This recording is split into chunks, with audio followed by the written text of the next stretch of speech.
Hey, hello everybody. So it's been a bit, a couple of days.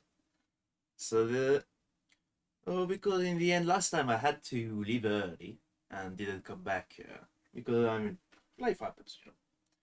But so that means we kind of left in the middle or something, and because when I'm tired, I tend to work a bit to get the edge off and stuff.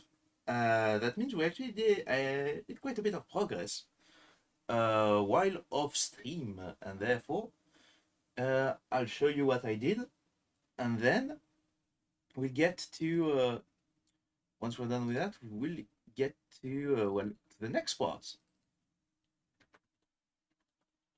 It is a catch up. Let me put it on the top since I always forget. Yeah. But yeah, let's get to it. So I already took the liberty of writing the couple of aspects we'll go through today. Before starting, which is gonna be the variables, the function arguments, the test framework, the branches, and states and transitions, which are still in progress. So let's check. That way, I will also tell you why I did stuff in specific ways. So first off, in memory, you know, in the memory implementation.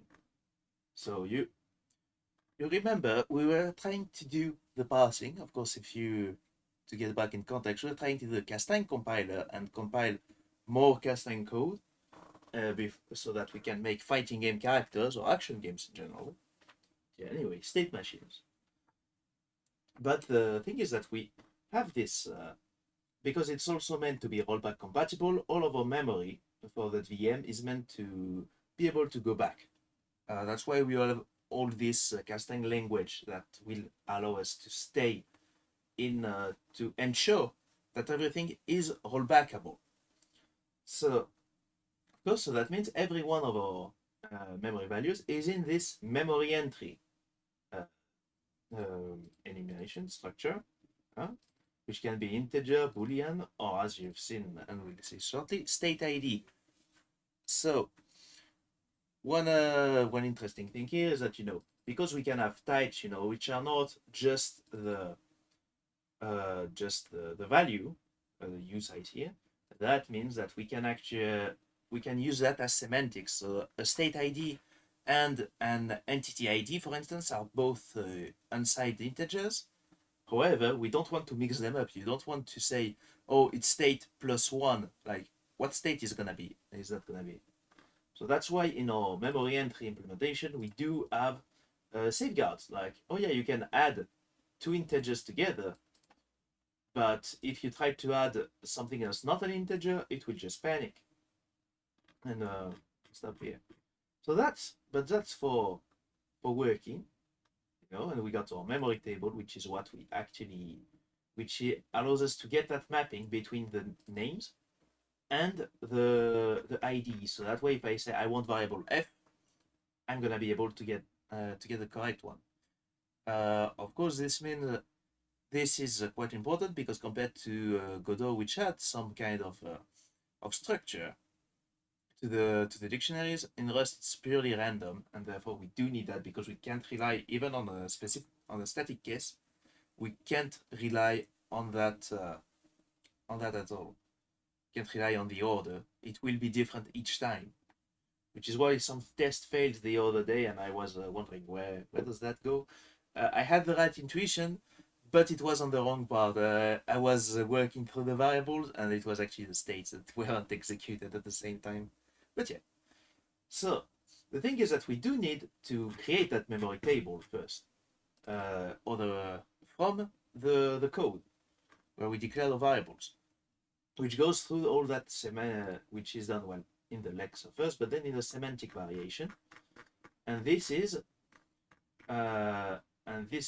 here we have to. We can get a memory table, but at first we just have the string and states, and because each state in Castagne can be one of several types based on its name, because most of them are gonna be just states with code, but some are gonna be the one of them is going to be the variable state, which is going to hold the global variables of the entity. And that's where we actually get it in that register symbols step, where we actually check, oh yeah, if it's a variable state, just append every one of these variables to the state variable list.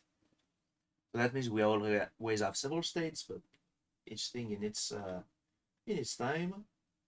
But a big difference here is that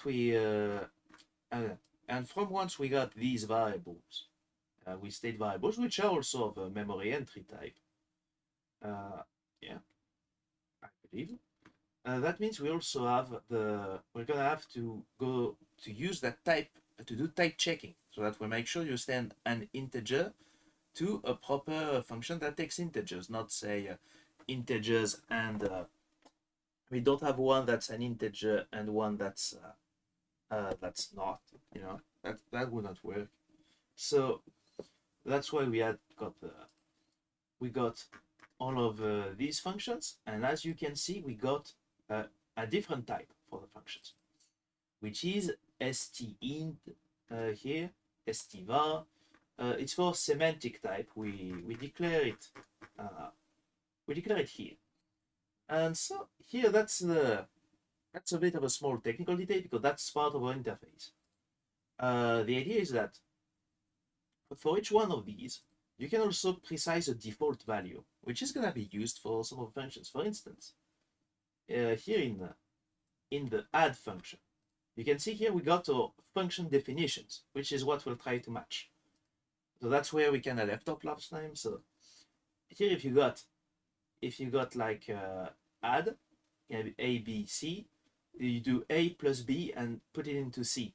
In this case here, we don't have any defaults. It's just one after the other, and you just send it there. Oh, okay. Then but we have an alternative definition, A and B, and you do A equals A plus B. In this case, we can also need a variable, because in both cases, you can't store inside an integer. You have to store inside a variable, which also has to be of type integer, but that will be coded by, I don't think it's coded by the compiler, actually. That's an excellent point. Let me put it on the to-do list. Yeah,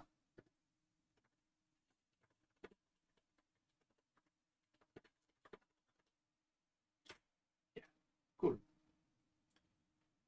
But yeah, if we go but if you see here, if I get only one variable, then I do an stint, you see that here I put a default. That means you can say A and B, or you can just say A and it will do and the other one will be 1 automatically.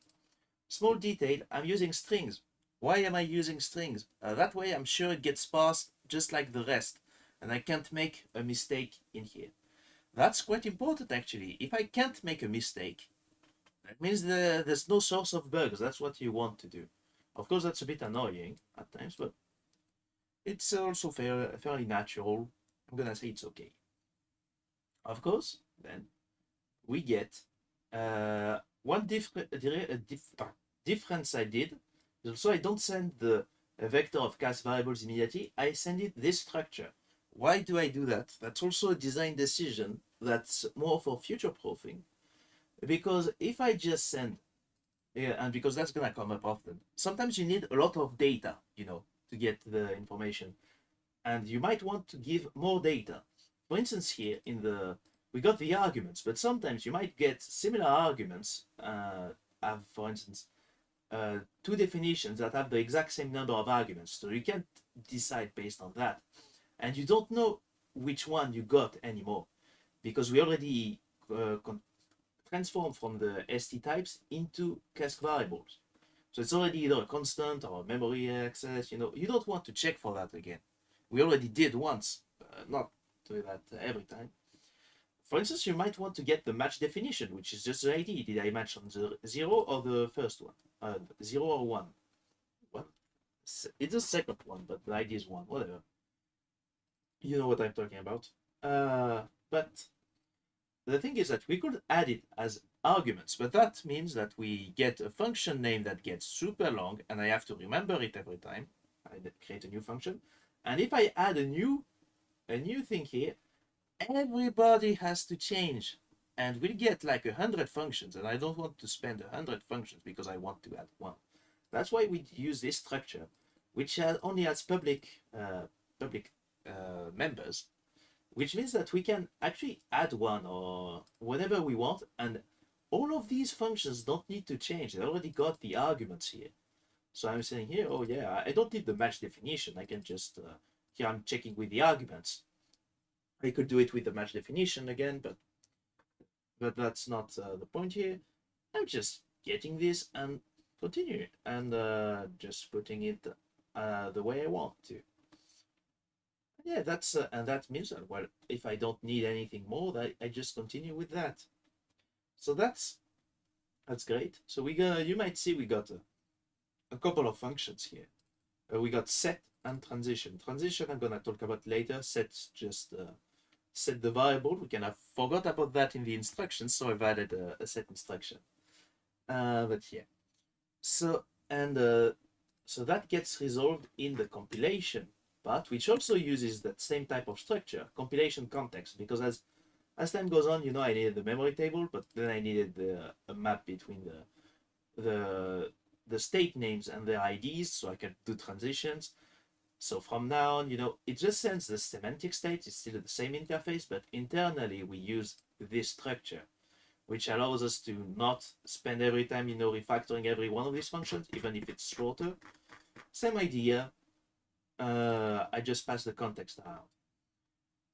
It's not specifically slower than the regular way, and that just putting every one of them, because we are still passing only, instead of passing several pointers, we're only passing one. I guess it might be slightly faster in that way, but also slightly slower in access, but that's like, in French we'll say pouillem. That's meaning it's not even worth, quantifying in terms of performance, like, oh, we saved 3 statements, great. Yeah. So, but yeah, in that way, every time here I'm doing one of these functions, I get this argument to caskvar function, which returns either a caskvar or a compiler error, and I've got its expected value here. That means that I'm just not parsing, I'm guessing based on what I'm seeing.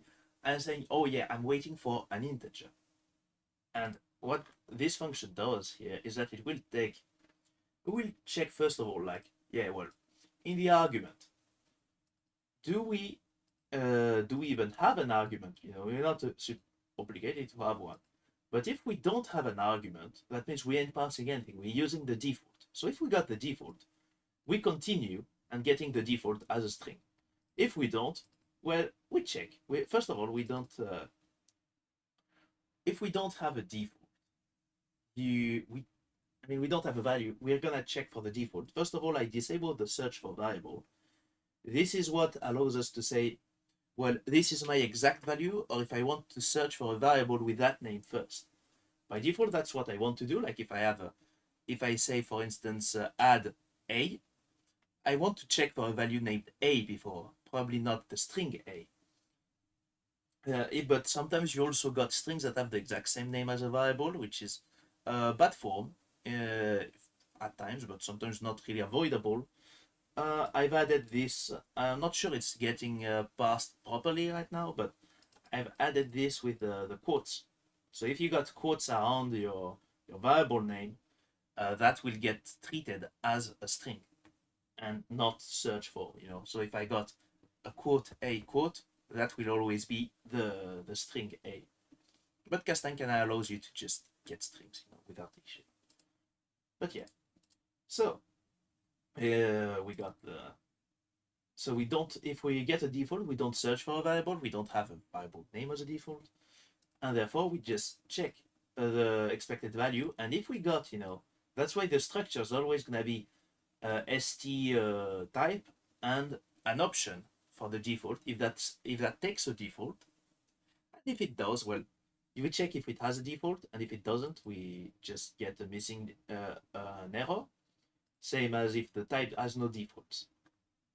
If we search for the variable, we check if the variable exists. If it exists, That's what we use. We use a guess of our own.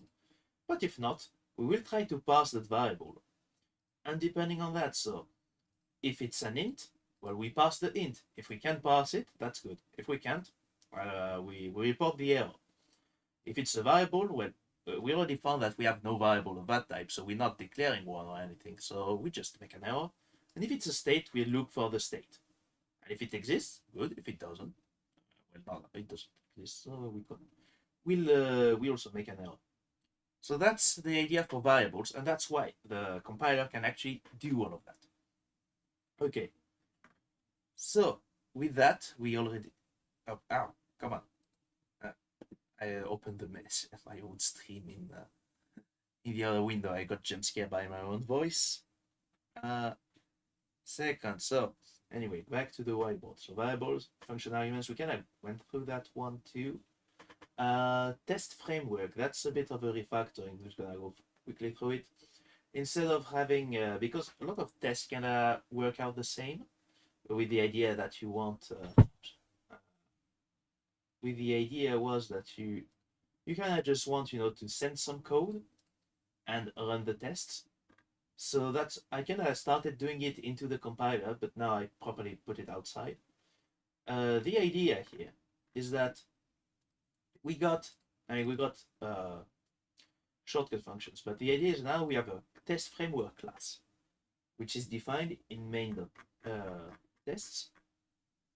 You can see here I'm using also a lot of public re-exports. That way I don't need to fetch everything I'll need.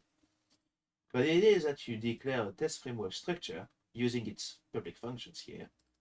That way you can make a new one, you can add an entity with its code, that way you can do ticks, and then you can run tests.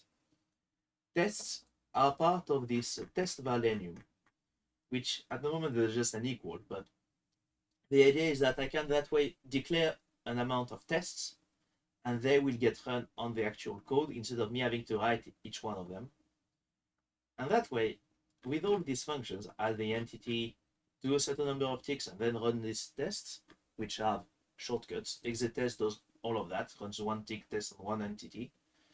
Setup with code just does this new and adds the code because it's kind of what you'll do most of the time.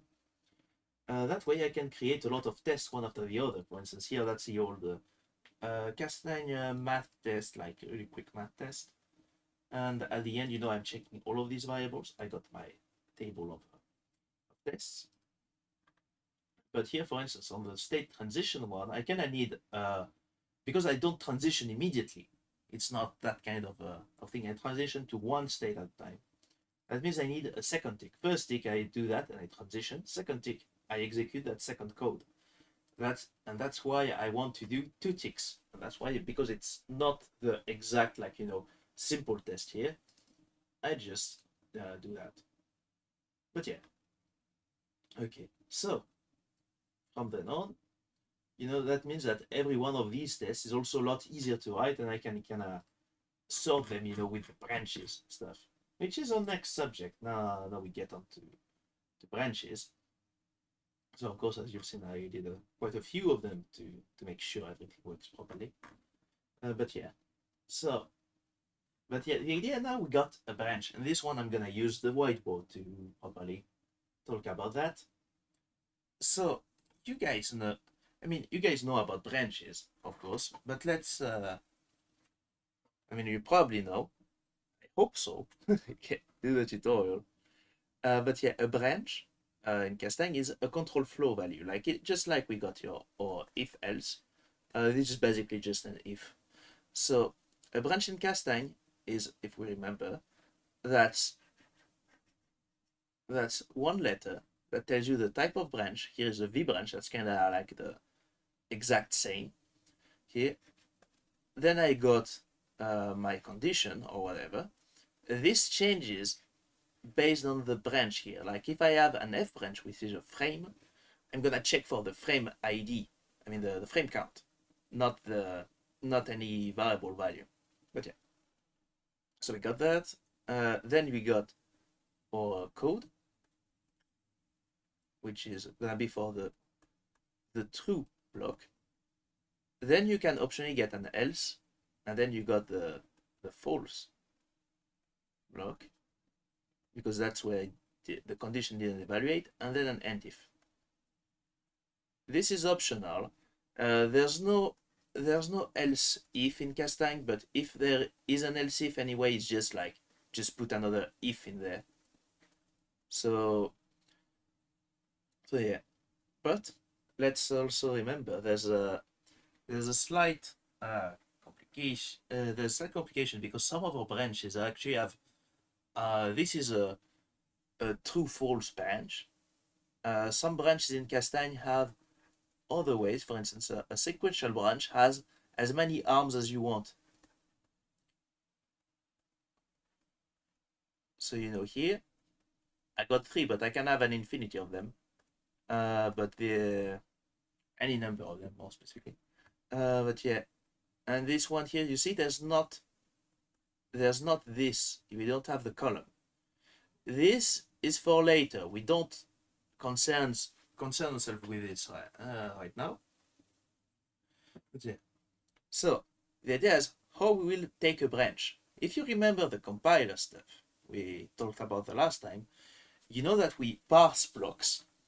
So this is a block, and once we get this, we know that these two are blocks. So for each one of them, we'll call the parse block function, which will give us an already parsed block as we need it. And therefore, this is in the structure of the compiler, in the structure of that compiler, where we get a branch, we do the parse branch. We send back a semantic element as usual, but instead of being a function call, this time it's a branch.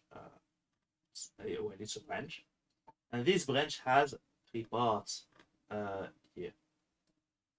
It has the actual branch which we manage.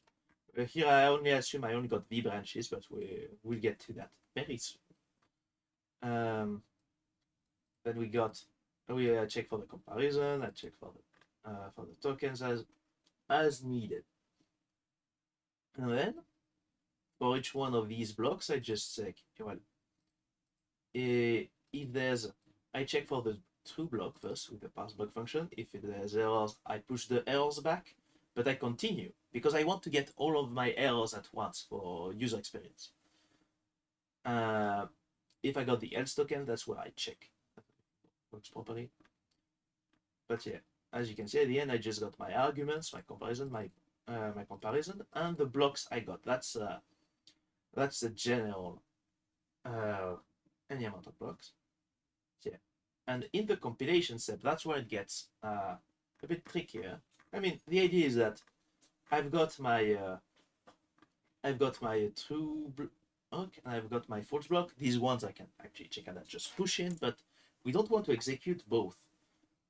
So that's where we actually go back to how the VM works. So the idea is that we got all of our instruction. These are or cast commands.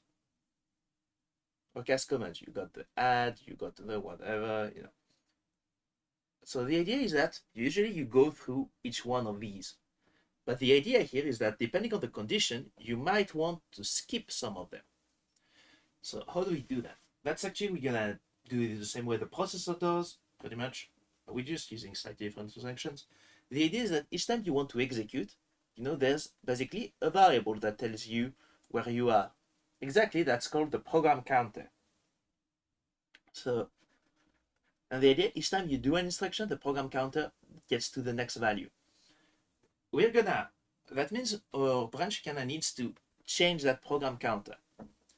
So the way usually like the processors do it is that you got a jump if, or a sort of jump if that says like if the variable's null, you don't jump, and if it does, you jump. Kinda, I don't really remember all the instructions, but usually you can have a couple of instructions to set it up, and then you do that jump instruction. That's how this is called. You might also know it as a go-to, but yeah. The idea, therefore, is that when you can set it up and then you check if depending on the values of the register, you either jump or execute what's here. the way we implement this, because we kind of want to avoid, because compared to a processor kind of needs to handle every one of its instructions using silicon. We can just add as many as we want, but the cost of each instructions is higher. Therefore, we don't want to use. Therefore, we kind of prefer having more specialized instructions, but less actual instructions in the compiled code at the end, most likely. But that I think that's. I mean, intuitively it makes sense because the additional cost is going to be fairly small, I believe. And in any case, we can always check it out later. But all right, then so the way we actually compress all of this into compiled code is that we start by compiling the code of each of these blocks, and we'll just get it here. So the idea here is that we get our true block. We don't change it in any way. We don't need to. And we got our false block. Okay, that's fairly efficient. So we come here, and the idea is that we start with the jump instruction, a jump if. But the thing is that here we want to jump immediately to the false block. So why do we want to jump to the false block? Because I mean, if we, in most cases we're gonna have a true only, and in this we kind of just want to jump over immediately. So that means this is the opposite condition. Is the opposite condition of this one. If we say a equals 0, that means that the condition here is a different from 0. We only jump if the condition is false. But yeah. So anyway, that means that if it's if we are in a false, if the execution is false, we come in here. Right ahead. We come in here. Oh, we jump. Poof. We jump here. We continue, and then that's the rest of the code. But if it's true, we go here, we don't jump, we continue, and we arrive here. We will do the false block if we continued. That's why there's also a jump here. And that jump just goes here, just to avoid that block. So we go here, we jump over that block, and we continue our execution, having done only one of these two. Now that's fairly easy. The risk with the jump instruction is now you have the halting problem, because first, before we always knew that the program counter only went up, and therefore we would always get to the end of a function. Now that means with jump, if you jump backwards, you can get an infinite loop, and that's how you do loops. You jump if the conditions here. But at the moment, we don't have any loops. We might never have. That's not really an issue. We don't really in that. So in the code itself, it's you can see here I'm trying to get the condition properly. So let's see actually the command that goes with it. Because it's here. I've got 5 jump instructions because I told you I want to get as many, not want to get too many instructions, of course, in here. So might as well just do it in one. Is it the minimum set though, using that constraint? I don't know, but you can see we got 6 conditions in theory with inferior, superior, inferior to equal, superior or equal, equals and different. So you can probably do a bit with the maybe, but I'm not sure. Yeah, I didn't break my brain over it. Figured it wasn't really worth it. I think it might be minimum. Minimum to do that with only one step each time. So we got the jump, regular jump. You always do it. You got jump if you could remove it, but let's not. Jump if equals, different, superior, superior or equal, and of course if you want to do an inferior, you just swap to the 2 variables and you're golden. You can see for jump relative, because you got 2 ways of doing that. Either you set the program counter to something, or you just do an addition. uh, setting the program counter is probably the better way, you know, if you're doing to make sure, you know, you always get to that same address and stuff. But you know, because here we don't got a big program, we don't got all of that. A jump relatives kind of working, and especially because we are going to change the machine code, and that means I can, if I can just focus on each part separately, that means that this jump relative I can kind of, I mean, I know exactly how many instructions are there separately from the code that comes before or after. That kind of reduces my range of checking. But yeah, so that's branches, and with that it's just implemented as you, well, in that exact way I told you about just now. You see here I got the true block. If I got an else block, I also add it just to save myself the jump instruction. Might as well, you know, let's. I mean, if I had to focus to make this once, but you see, it's not that hard. I took the length. If I got an else, I got an +1 because that's where that counts the jump instruction in the size of the true block. And yeah, well, there we go. I guess if you have an empty block, you know, you have empty true, and then you just got the false, that kinda does that's a bit inefficient, but it's not really critical. Especially that better way would be to have the negation, which we'll probably implement at some point, but that just one instruction. That's not gonna be the end of the world. Um, we can always optimize it one way or another. But yeah. So then what's the next step? That's the states and transitions. This one I was in the middle of finishing. I just did that the other time, and uh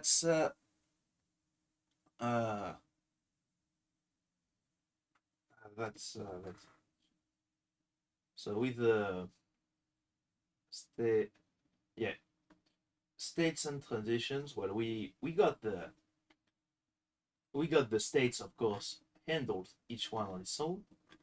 Uh, the idea here, however, is that because I can, if we use an hash map, because that's how we stored the states first, we don't really know them first. Then we do this state name to ID, a state ID to name, this two-way mapping. Probably might be better. Is there a data structure that kind of does this? That would be quite useful actually. Do we have a two-way hash map actually? Let's okay, two hash sets. Okay, well, the I guess bidirectional map.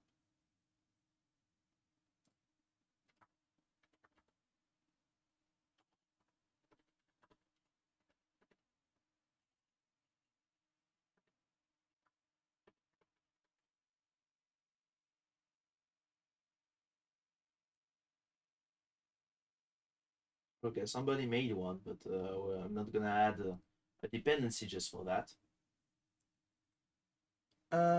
Therefore, yeah. So we cannot maintain it ourselves anyway. As you can see, it's read only. So that's fairly simple. We just make it once in the register symbol. For each one of them, I get an ID. I don't care which one it is. I just get it and then send it out. There might be some value in making it more deterministic, but that might not be what we want. Therefore, but once we get to that compilation step, we just get it out of here.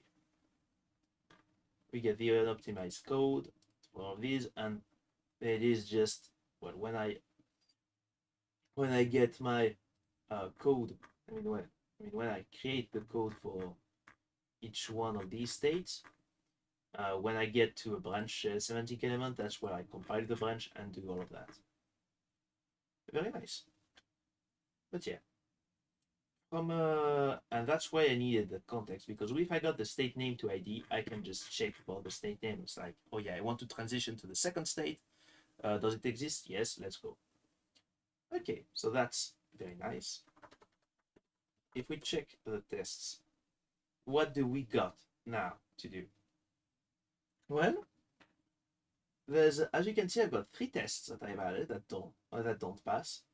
I've got the set on target, the subentity, and the F branch. That's 3 things that are fairly big actually. So how do we get through that? Okay. So let's explain once again at the whiteboard. We love the whiteboard. So once again, so here we got F. Let me get the black one. F branch. We got subentity, and we got, let's say, set in target. That's some big ones. So of course, we still got a lot of branch types to go through, but this one's gonna be the Z. So F branch. This one's a bit special because it's very linked to the state you're in. So that's the one we're gonna do first. And but the other ones are gonna explain a bit why we know. But basically, the F branch just says, F1. On the first tick of that's what you do. F50. That means on the 50th tick. That means we start at 1. We start at 1 here for all of these, with a small exception. Well, I don't know if it's gonna come up here, but in Castagne, you got F0. Not the game, although I like it. But F0 is when you did a transition, and then you access something, but because the state already changed, you're now in frame 0, which is a bit before. In theory, this shouldn't really happen here because we got the phases kind of working different. That whole concept of phase is gonna phase out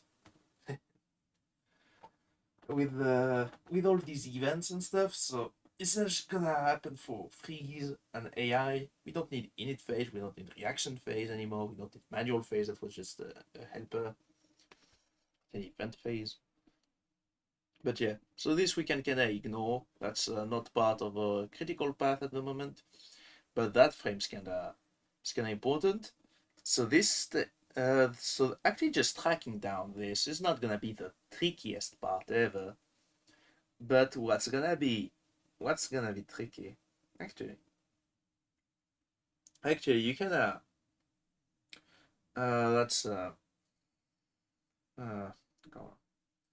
actually we can need to refactor a bit because we don't want to change the state until the end of the frame. That's because otherwise you can get events going everywhere. So we won't actually change the state until for a bit. But yeah, okay. Then we got but yeah, the big part of F branches here, it's gonna be that we actually got quite a few things that can happen with an F branch, which is, and let's see one F branch that's exactly valid.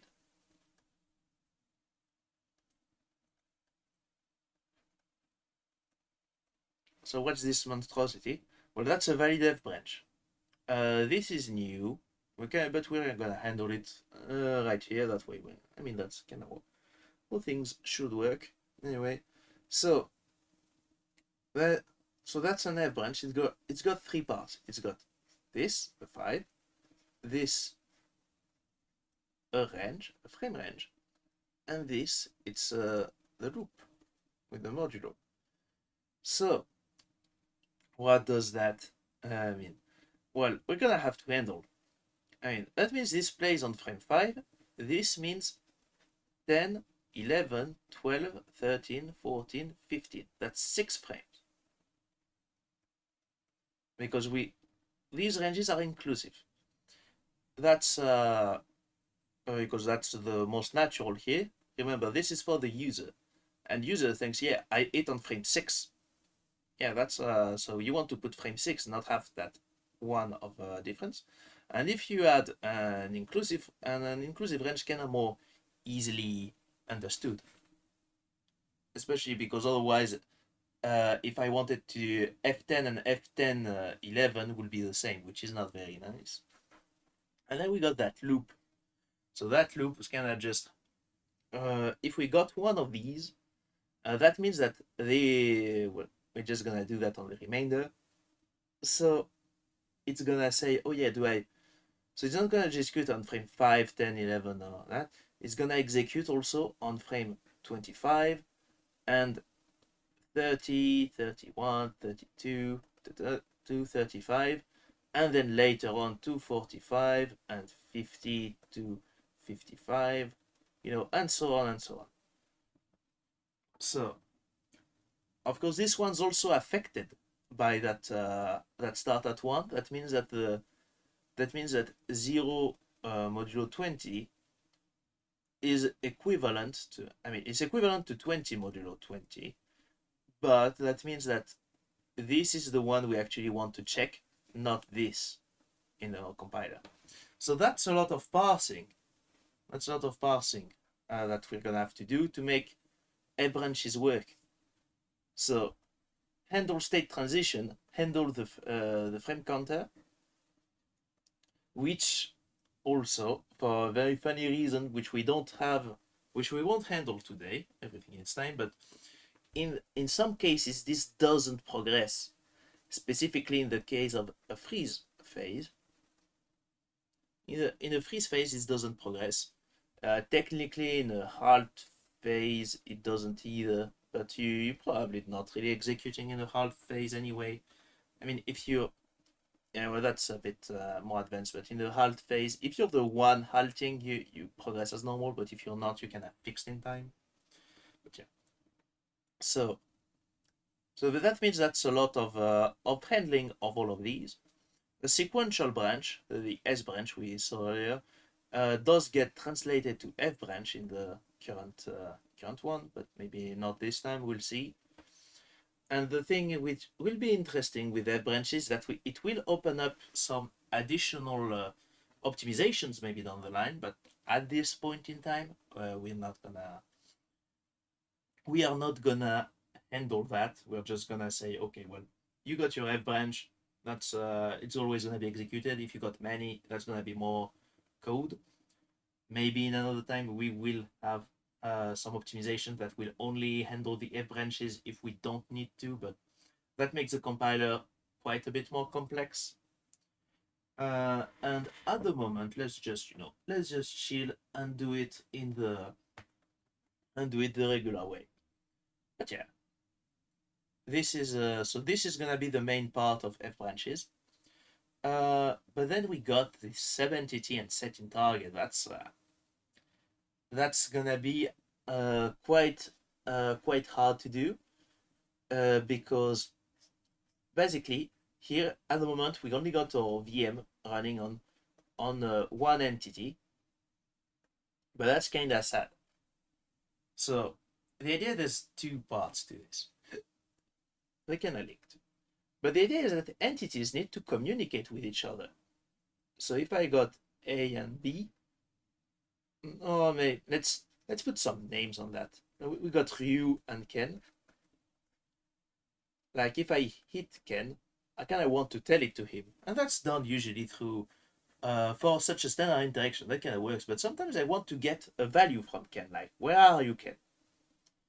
And for this I need to read or write values from Ryu into Ken, but because of the Castagne compiler restrictions we added, Castagne script restrictions, this is not done directly, because otherwise we can't run them in parallel and order of execution would matter. So this makes it harder for us, but that means there's also going to be a lot less bugs later and more performance. That's a worthwhile trade-off. The thing is that we're going to do is that we're going to actually have some specific functions that handle a target. We're gonna stagger those reads, a read from the previous value, and prepare the sets for later. A subentity is gonna be use Hadoken, for instance, and this one has some specific rules with that we just links directly to Ryu. We can read, and you can read from a Hadoken a lot faster than you can. You don't need to wait a frame because we will fix the order of execution. But the subentity, the biggest part of the subentity is gonna be, well, how do we handle that? How do we create those subentities from the code? So that's gonna be a lot of compiler action. And because for instance here I've got if in my Ryu I got a cool state, the thing is that my subentity by default is gonna also get the way I'm planning to do that is that because all of these are kind of not really much of all the phases are not really in the engine anymore, so that's not an optimization we're really going to do. And we're gonna put some power back to subentities, and hopefully that's the last rework for them. And they will inherit all of these states by default. But what we do here, what the difference is that we will get that you can overwrite any one of these states. Like if I got Hadoken, and then I put like this as a prefix. This is a separator, and then cool state. This overrides this, which is also a standard Castagne mechanism, but we'll get to it when we get to it. But the same way that it was usually. I'm kind of announcing this a bit early because I don't know up to when this stream is gonna last, and we probably won't get to that part, most likely. And I wanted to tell that to some of Castagne's more advanced users. That way they know what's coming up. But yeah, and with all of that, so that's gonna be a bit later. We also got multi-file. So I put these two because if we do set in target and multi-type, these are prerequisite for subentities, and then we get to subentities. And I think that once we got that, we actually got that whole. Once we have that, we got a whole code actually. Yeah, I think that will be the core. I don't know. So of course here with the holidays coming up, that's probably the last stream for a bit. Probably not gonna be able to even do some progress at times, but we'll see how it goes. Maybe after Christmas. Maybe. Well, anyway, just check on the Discord if I stream or whatever. Or on YouTube after when you want. But yeah. So yeah, this is the. So right now we're gonna not go on the entities just yet, or the subentities or inter-entity communication. We're just gonna do F branch, because this is quite critical. And well, let's get started. I'm gonna change that text at the start. We're gonna do F branches. So first of all, I want to delay that.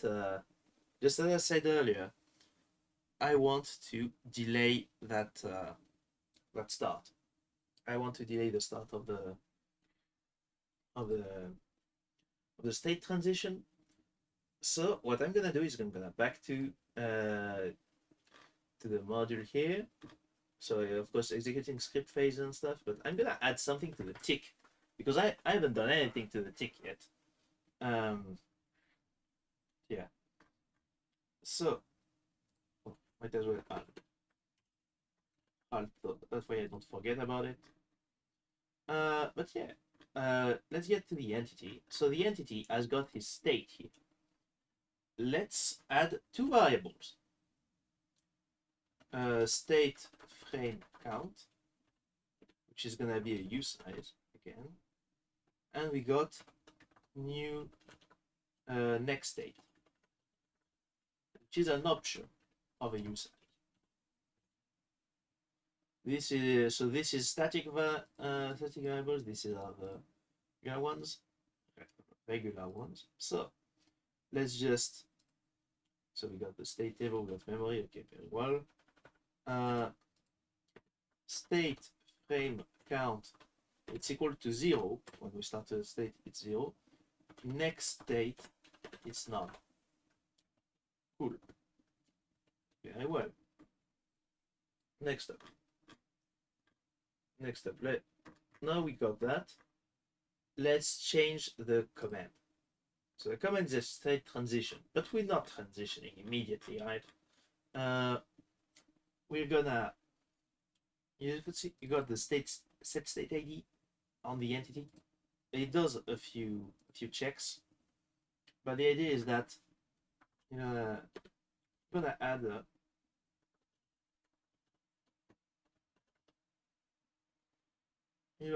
a bit of a different one. So transition, buffer transition, Q transition, even better. So we got new state, that's a new size as well. We're just gonna do that function is state ID valid. That way I can use I can just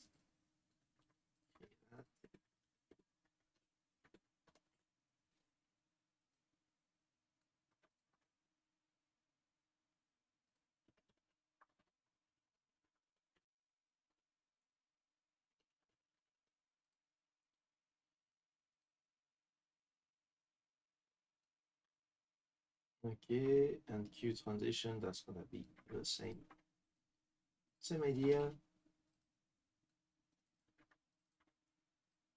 but instead of here I'm gonna do next state. Probably don't want to set the state ID directly, but I mean we just put it here. So it's some of the new state.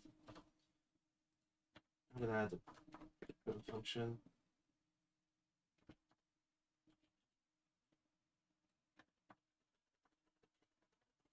Might want to rename that function later, but we'll do here if let sum next state equals self next state, self dot state equals next state, self dot next state equals none. We don't want to transition every time, and self dot state frame count equals 0. Okay. So and with that we can remove that interface. So once again, queue of the transition. So this doesn't change anything for the transition command at the moment. It's just that right now that code will work, but the test won't. As you can see, the state transition test doesn't work anymore because we're not actually changing the state anymore. That's why that's what we want to add to the engine now. Because now, understand, you do some of our post process on the entity. So for entity in entities mutable iterator, do state transition. And oh, something I forgot to talk about in the memory is that I actually removed the ref cells. Look, check it out here. Because I figured out, I used the ref cells because I figured I would need to access the memory from several angles. But then I realized that's just all design that kind of stayed here. I kind of have only one person having that, And therefore, that means that the memory stack of an entity now belongs to that entity instead of being part of a nebulous memory data structure, which has advantages and inconvenience, of course. That means that I will need to have a way to access all of my memories, of course. But each thing in its own time, and I think, and that way that also allows us to get much better cache coherency. I mean, we don't need to get to everywhere. Not sure how useful that is, but at least we don't need to do that many checks of memory at runtime. We can always change it anyway. It's always part of a state handle. We're not really. In each time, you always got a reference anyway. So that means that from here, that's not even that's all of that's isolated. That means that all of our functions are already isolated from our internal management of these. But yeah, just a little aside. But yeah, so therefore we know we have though we do in the module we do that state transition, and now it should work, and it does. It does work. That means we managed to stagger we staggered the transition, which is gonna save us many headaches of several months from now, and especially to users. But yeah. Anyway, so compile 70 with f branch first. Sorry, implement all the branch types. So yeah, you just see that I'm like, oh, it's time to go. No, okay. So we also get let's add another here at the start of the tick. Next frame.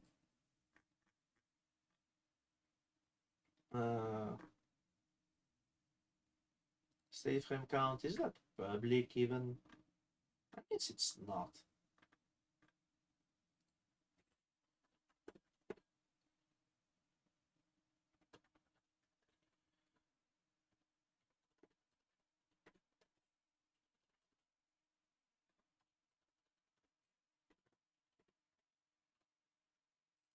I'm just putting that here. Anyway, technically that's a public interface, but at this moment the interface changes whenever we want. It's not a big deal. Therefore, we progress on these frames. That engine loop is gonna always change, but that means that now our state or frame counter changes, which will allow the frame branch to actually work. Get the frame branch once again. Frame. Where is it? Where is that frame branch? It doesn't exist. That's why I don't see it. Yeah. So a new point here that we're gonna have to both parse them. I mean, the Lexer does. The Lexer parses the frames as expected. So each one of these is an argument. A range is an argument. A single frame is an argument. That's not an issue. And if we got a modulo token, that's where we know we have a loop. But yeah, perfect. Of course, we don't have two modulos. That would be too confusing. Okay. So next up. So that means that we will be able to handle all these. So let's take a quick look at the F branch test. So in frame 1, it sets A to 0, and then from frames 5 to 12 inclusive, it adds 1 to A. That's 8 frames. All in all, 5, 6, 7, 8, 9, 10, 11, 12. No, that's why not just 7. And we get that because 12 minus 5 is 7 plus 1, 8. Yeah, I run it for 60 ticks. That way I'm sure it goes through quite a bit. I guess I could do 30. Just not overrun this. And then with that means that if it only activates in these frames, we get the correct value. If it activates all the time, we get a million. If it doesn't, that's not gonna be here. So the idea is that now what we got, all branches, it's found a branch. So, but this is a variable branch. This is not the frame branch. We want here we want the frame branch to be handled properly. So here we're gonna have to refactor. So now that we know that it works well, we're here. So this is a true false branch. We got the arguments, of course. The comparison, that's another. But here, that's specifically for V branch. So that's a question. So basically, what has to happen? First of all, depending on the branch type, that here is the branch specific type.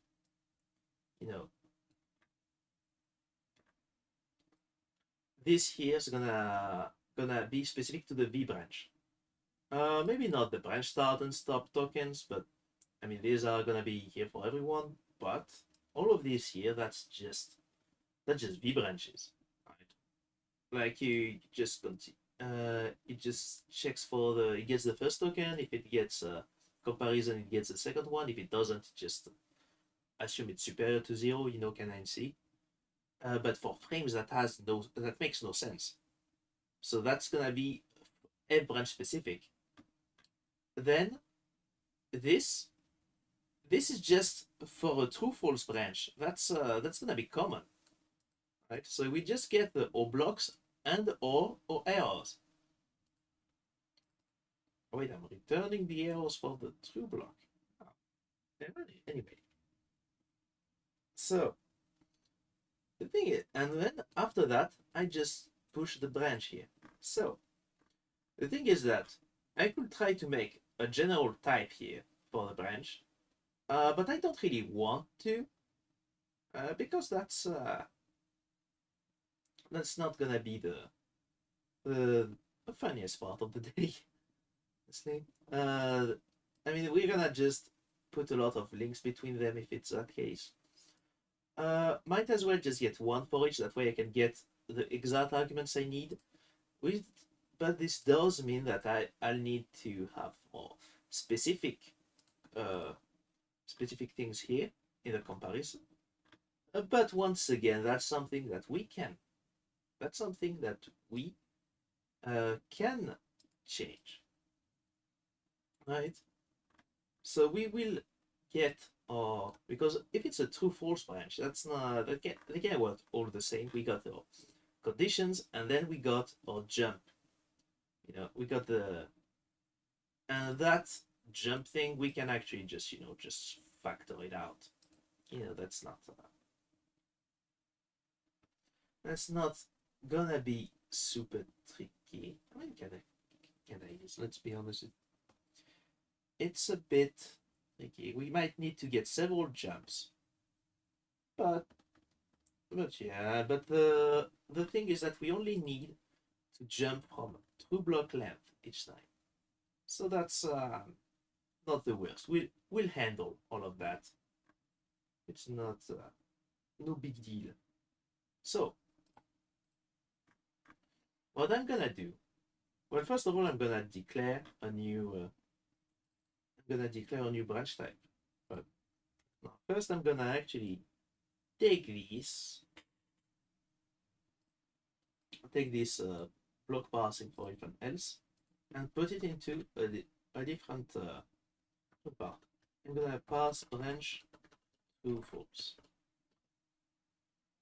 So this one takes, of course, all tokens iterator, since it continues to that, and it returns a result, not of a semantic element type. It does return the same error type we have, but it returns a vector of semantic block. Right. So with that vector of semantic block, because this one's gonna be common to everyone, so we just return blocks at the end here, or any one of the errors that come before.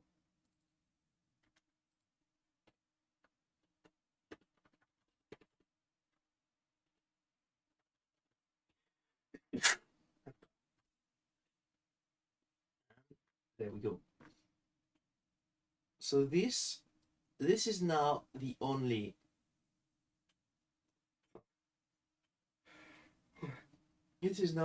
part that we need here for for the variable. So let's just put it here. Let mutable arguments, blah blah blah. Tac.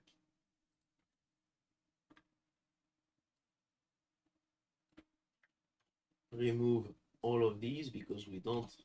Because now it's obvious. We don't have that assumption anymore. So as you can see, it can already looks a bit cleaner. Don't worry, it's not gonna look clean for long. Because now we add the branch type frame.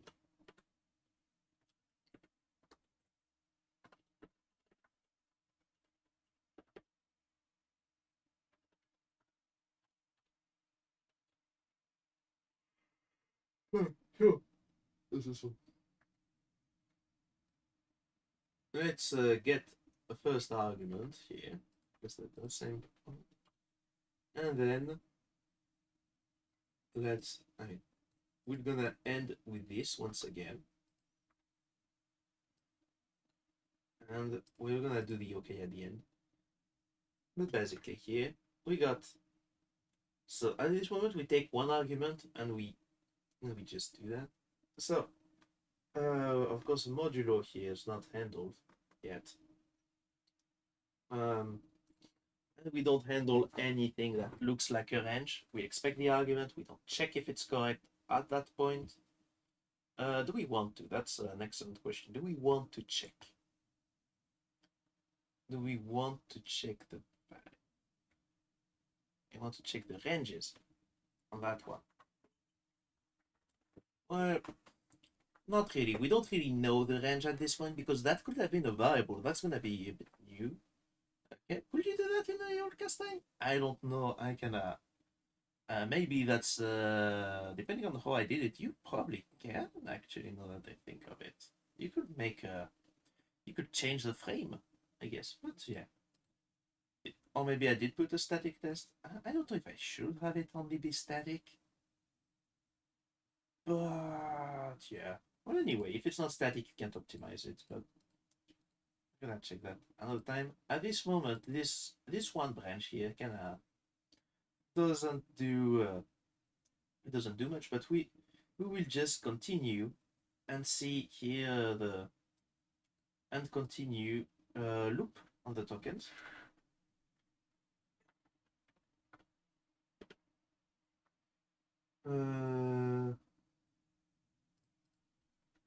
Let's do a while next.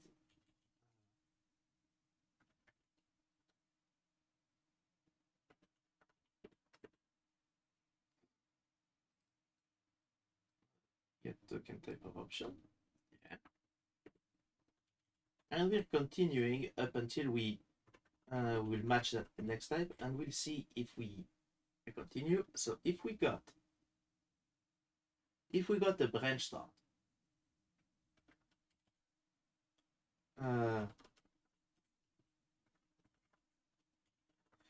if we got a branch start, that means we're over. We just finished up. So therefore we break. So I almost did an infinite loop. Yeah, if we got branch start, we break. If we got something we don't know, we will return an error.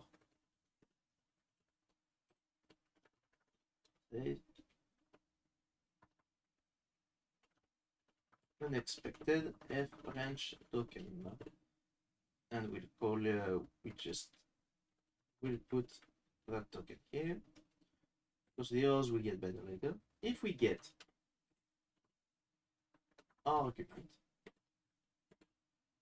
if we get an argument that we will push that argument here.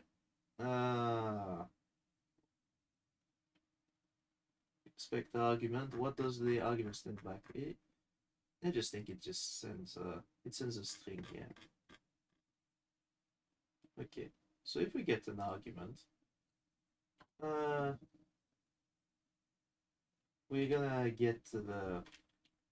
gonna push expect argument tokens.next. This should always work, but we'll put that for that way it returns an error for whatever reason. But because we're only peeking at the next one, so this one's always should work. And then we'll get, but if we get a modulo, that's where stuff gets a bit trickier. Okay. Modulo is gonna be none at first, but then it's gonna be 1. So first of all, let's match on the modulo first. So we let's check. Yeah, it's a modulo, then the argument. So we're gonna expect the next argument. But I'm starting with the modulo because if it's a sum, that means you got 2 modulos, and we don't want that at all. Of course, and we also only want 1 argument at the end. So we're gonna do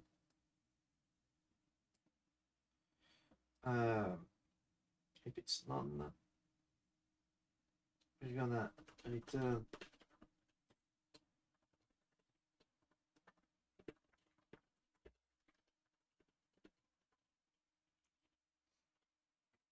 if it's none.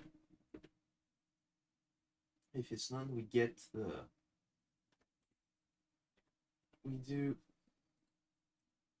first of all we eat the next token, and then we say modulo equals sum expect token.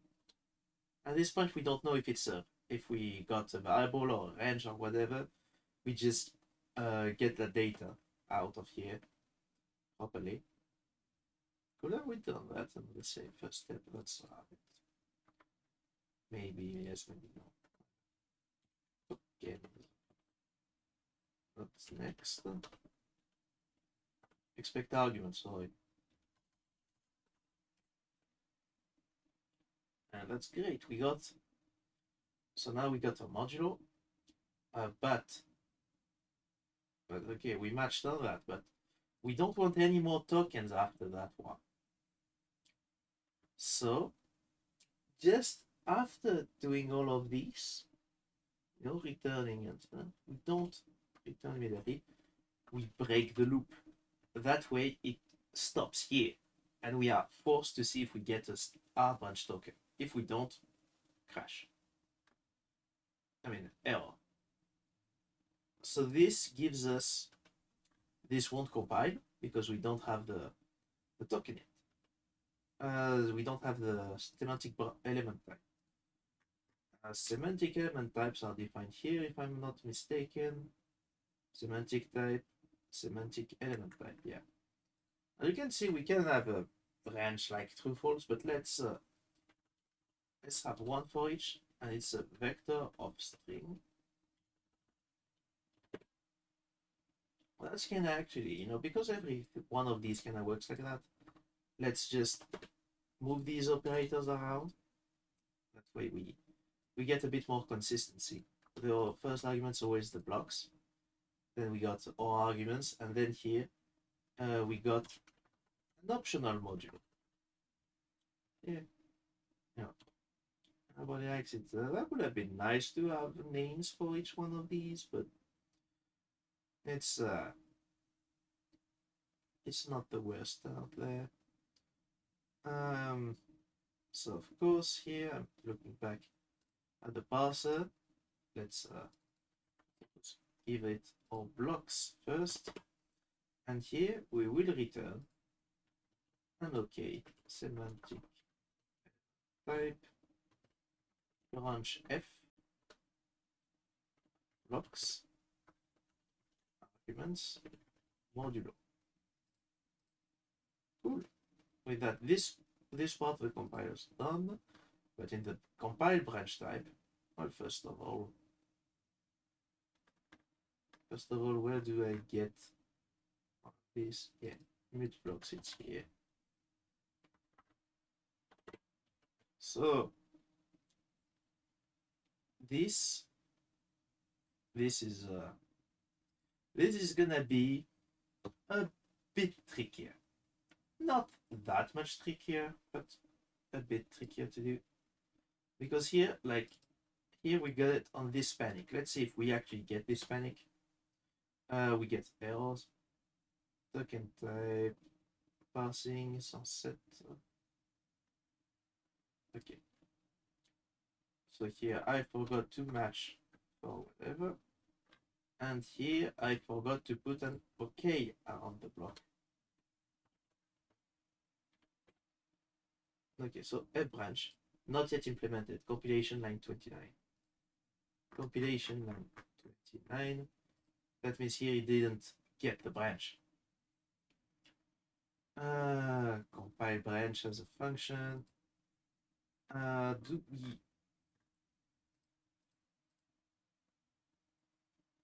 Let's see how we can refactor.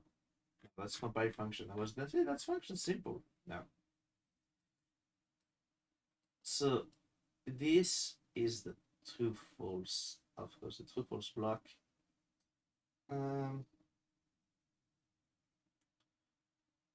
Yeah, so let's check it. How we're gonna do it. So because there's quite a few, that's quite a bunch of code in common.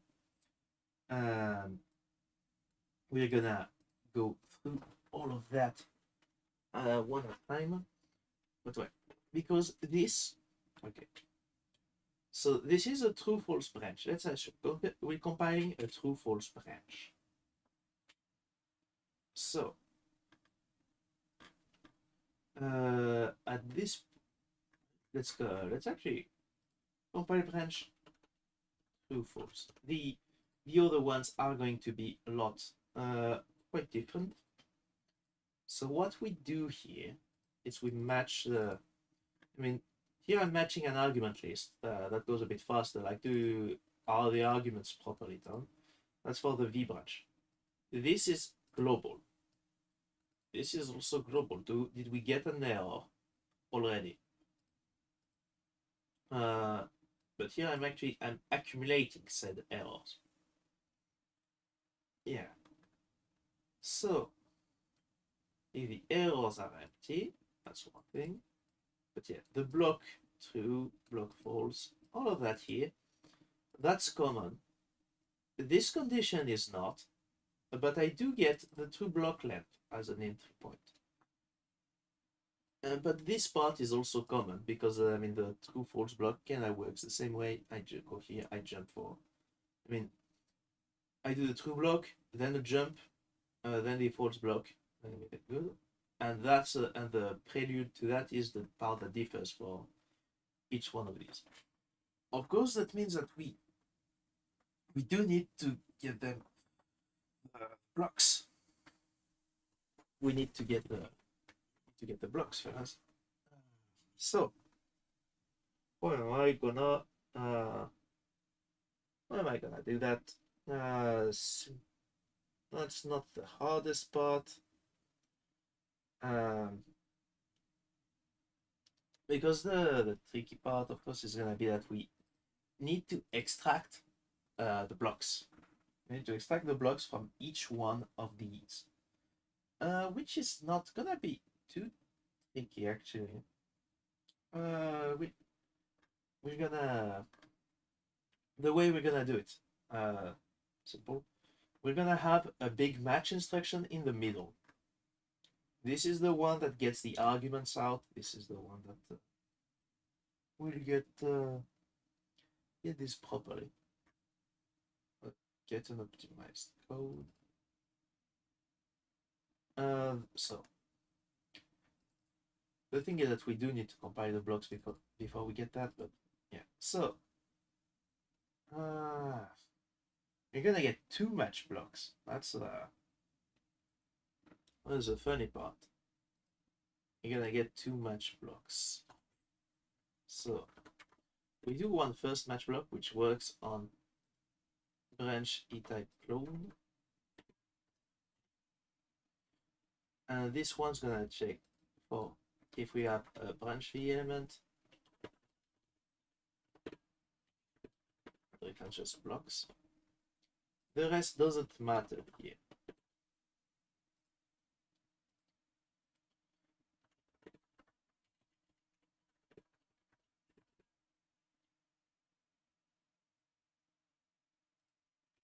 Here we're gonna do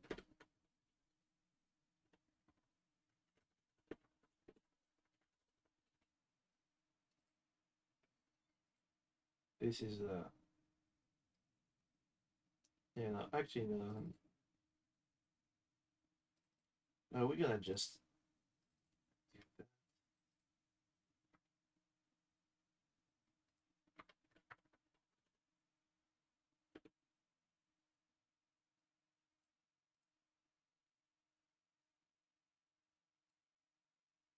Because if we got a panic here, we want a panic because otherwise we don't know what we get.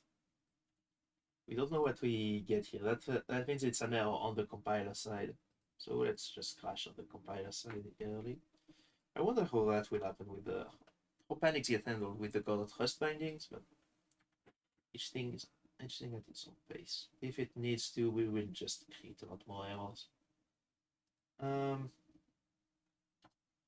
This is part of the big match we're gonna get later. So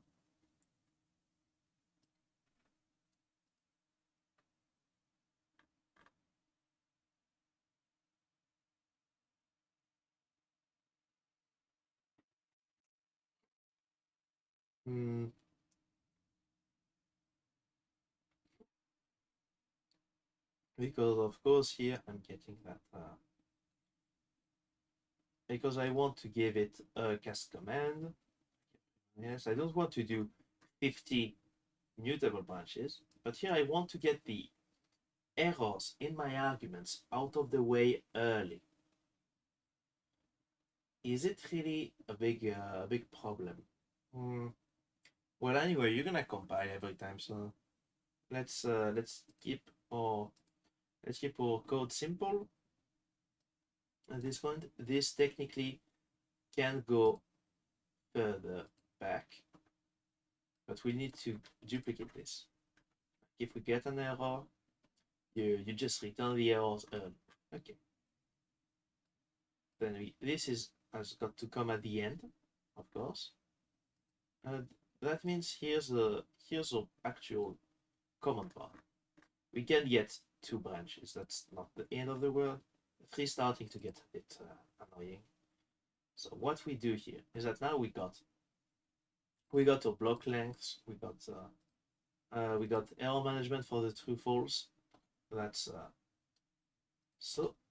And with that we have what we need here to start that second match on that branch E type. And if it's a B branch, this time we ignore this, but we get the args and we get the condition. Comparison.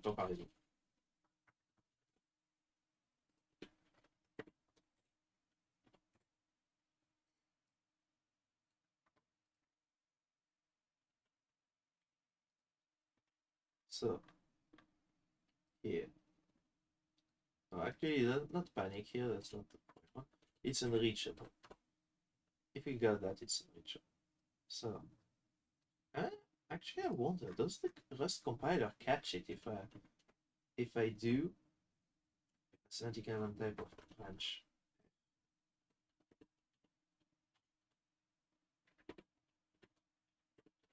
Does it catch that we can't access that? I'm curious. We'll check it just later. So this is let script equals. We're gonna do an empty vector so that it doesn't crash. And this is what we're actually looking for.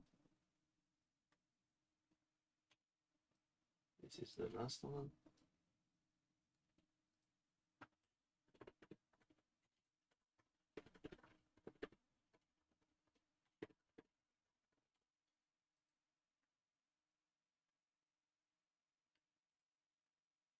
Arguments, of course, if it's here, we're just gonna because we know the errors already happened here, we can just, if we got an error here, we append it, but in that case we can get a lot faster with just this.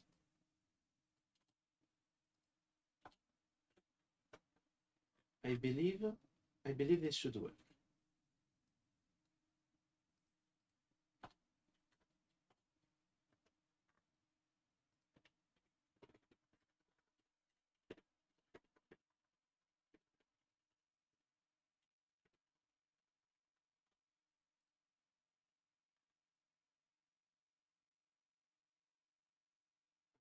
Let's see how many errors we have. Compile branch doesn't exist. Unreachable, that's not a function. Okay.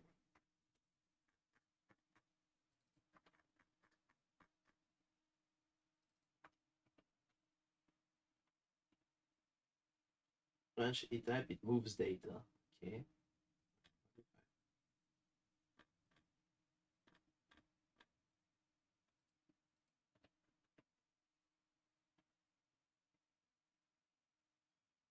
That's the test. Okay, that's good.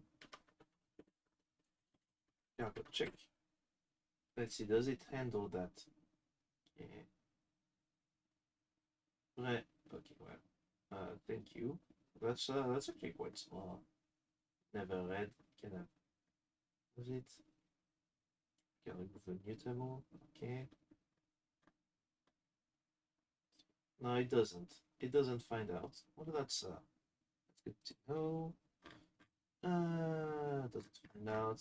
But that also means I don't here. It's good. Okay. So it's now read. And we got here. Let's of course send it also here. Do we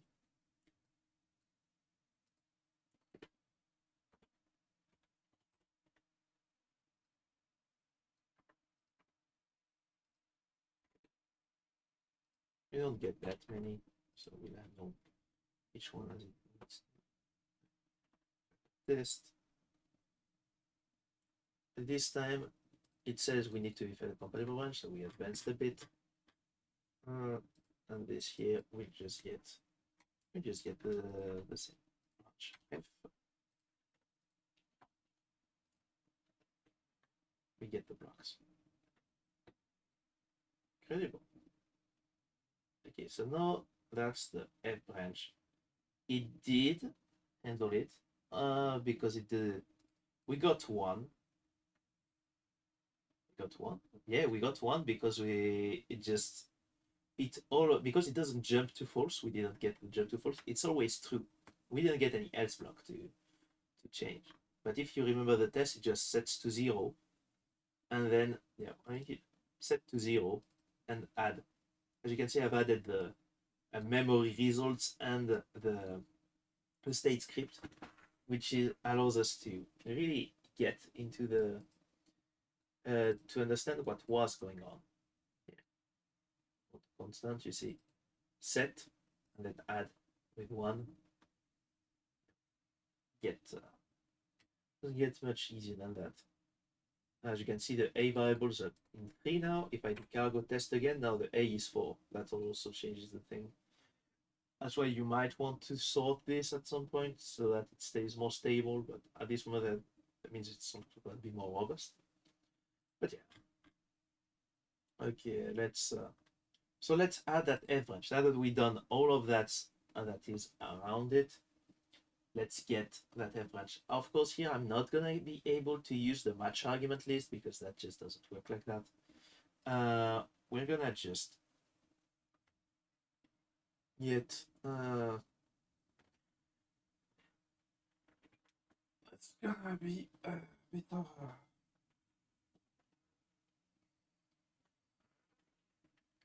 first of all, let's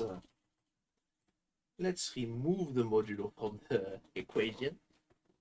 So we don't need to handle everything right now. Modulo came in out later because it's not. It does get useful for, especially for animations more than anything. So let's start with uh, with the ranges. Let's call it ranges, and let's call this modulo. So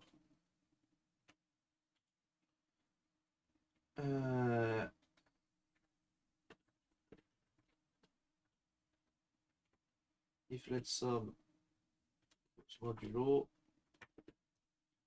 with panic, get something else.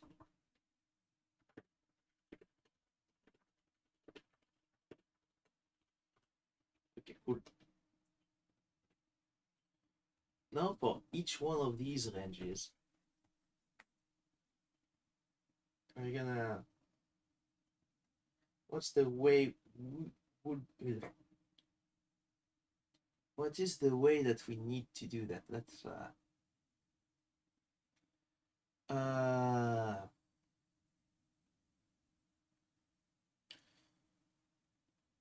because of course it's gonna jump on every one of these false ones. Right, let's get to the whiteboard. That way I can explain my thought process in a way you can this can be actually explained. So we got when we got an F branch, that's 5 and 10 to 15. Let's ignore modulo for now, but maybe we'd have to get an extra instruction to fetch, the exact value of the frame counter. Yeah, we're gonna probably need that, actually. We probably need that value here. Probably gonna handle modulo, that means too. Oh, but that's gonna be fairly annoying. Whatever. We're handling each one of these as it goes on. Okay. So. The idea is that we got these two arguments.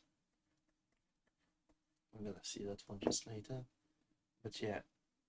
So each one of these, we kinda need to jump if we don't get that.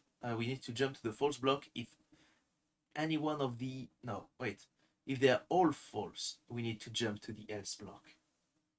That means that's how you get the. Oh, that's gonna be so bad with my structure. Gonna just start talking about the V branch. Oh, come on. Well, that can always be optimized later. But that means we need this is it fits 5, or if the F counter is equal to 5, or if the F counter is if the F counter is between 10 and 15. That's where we want to do the true block.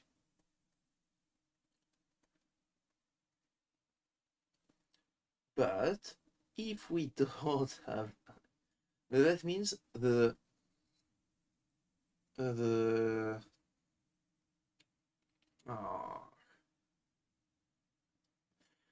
means for the other one, that's an OR. So the other ones, they end. That means that the opposite condition to that, if f different than 5 and that f is because this is an AND. Technically, that's an AND that's hidden. So the opposite instruction is that f inferior to 10 or f superior to 15. That's when we get to false. You may see it's already having something a bit very annoying. So, in any case, it's gonna be annoying. I'm gonna have to use many instructions to get that to get through that. Which, I mean, I guess for an F branch, it's gonna one we can actually optimize later on. Let's so the idea is that if you have an OR, like if we go into cast command territory, if you have an OR, it's just jump for condition A and jump for condition B. If you have either A or B, both jump, If you have an AND, it's another question. That means that with the AND, you have to get through both. That means that if you jump, if it's not A, and you jump, it's not B. That's what you do. So, because A and B is just not A or not B. Of course, if you remember Boolean classes at school, which you all have, of course, only if you did computer science, most likely. Now that I think of it, I think our Boolean classes went out fairly late. And in some other side, but I think we just sail that through when we studied the calculability with the SAT, not the American SAT. I think they also have something called like that, but the satisfiability problem. I think that's where we saw most of it, but we probably saw that earlier too. Probably in the basics part, yeah. If you're doing a SAT problem, that's gonna, the struggle. I guess it depends if it's explained properly or not. I can understand it. Don't ask me to remember all the details though. I remember free SAT. Don't remember glucose. But yeah. So it's so that means we want to jump at either of negative conditions. So, of course, we are negating everything to get to the false jump. But this is an AND, so we once again negate it to get when we jump to the trick. So, if it's that means you can probably simplify it, but we'll get a version that kind of works right now. And if I feel like it right now, I would simplify it, but otherwise it's going to be later. But that means that if we get a single argument, that means f equals 5. If it's f equals 5, you jump through. You jump to the true block. If it's then we can handle these because the true block's just here. So, but we exit at the first condition. So in that case here, that's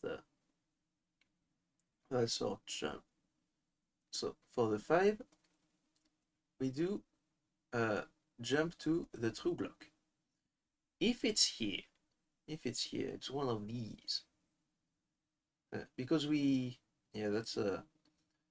that's an OR, we kind of want to jump at the thing at the true part immediately, but so this is an AND, we do the opposite. So if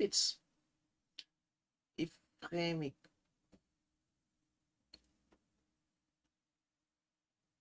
do I need to sort these? Come on. So this one's gonna be the most annoying part of today because these guys need to also be sorted. we need to. So that means we have a fairly lengthy.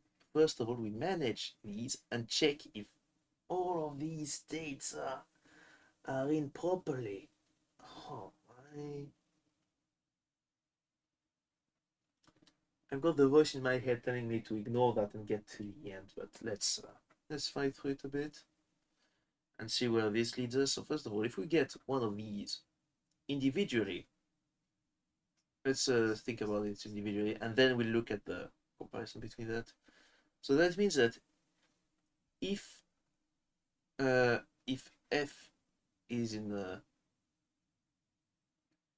is inferior to 10, we jump false. If f is superior to 15, we jump false. And in this case here, we jump to the true part. We want to go to the true part here. If we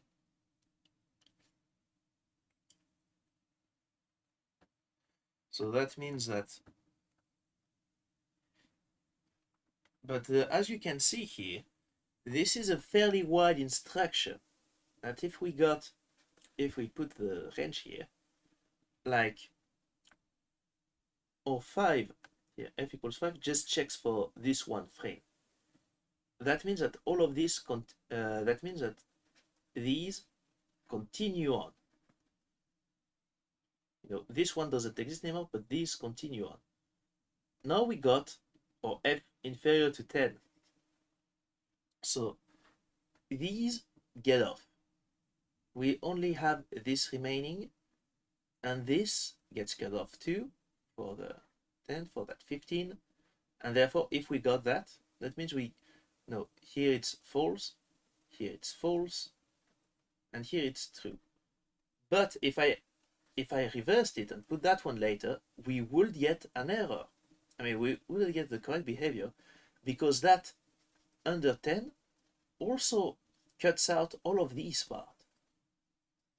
And that's a fairly big issue. That means that they are not independent, they are order dependent, which is the annoying part, because that means we have to figure out, when a part's safe. We could, one way we could is actually like,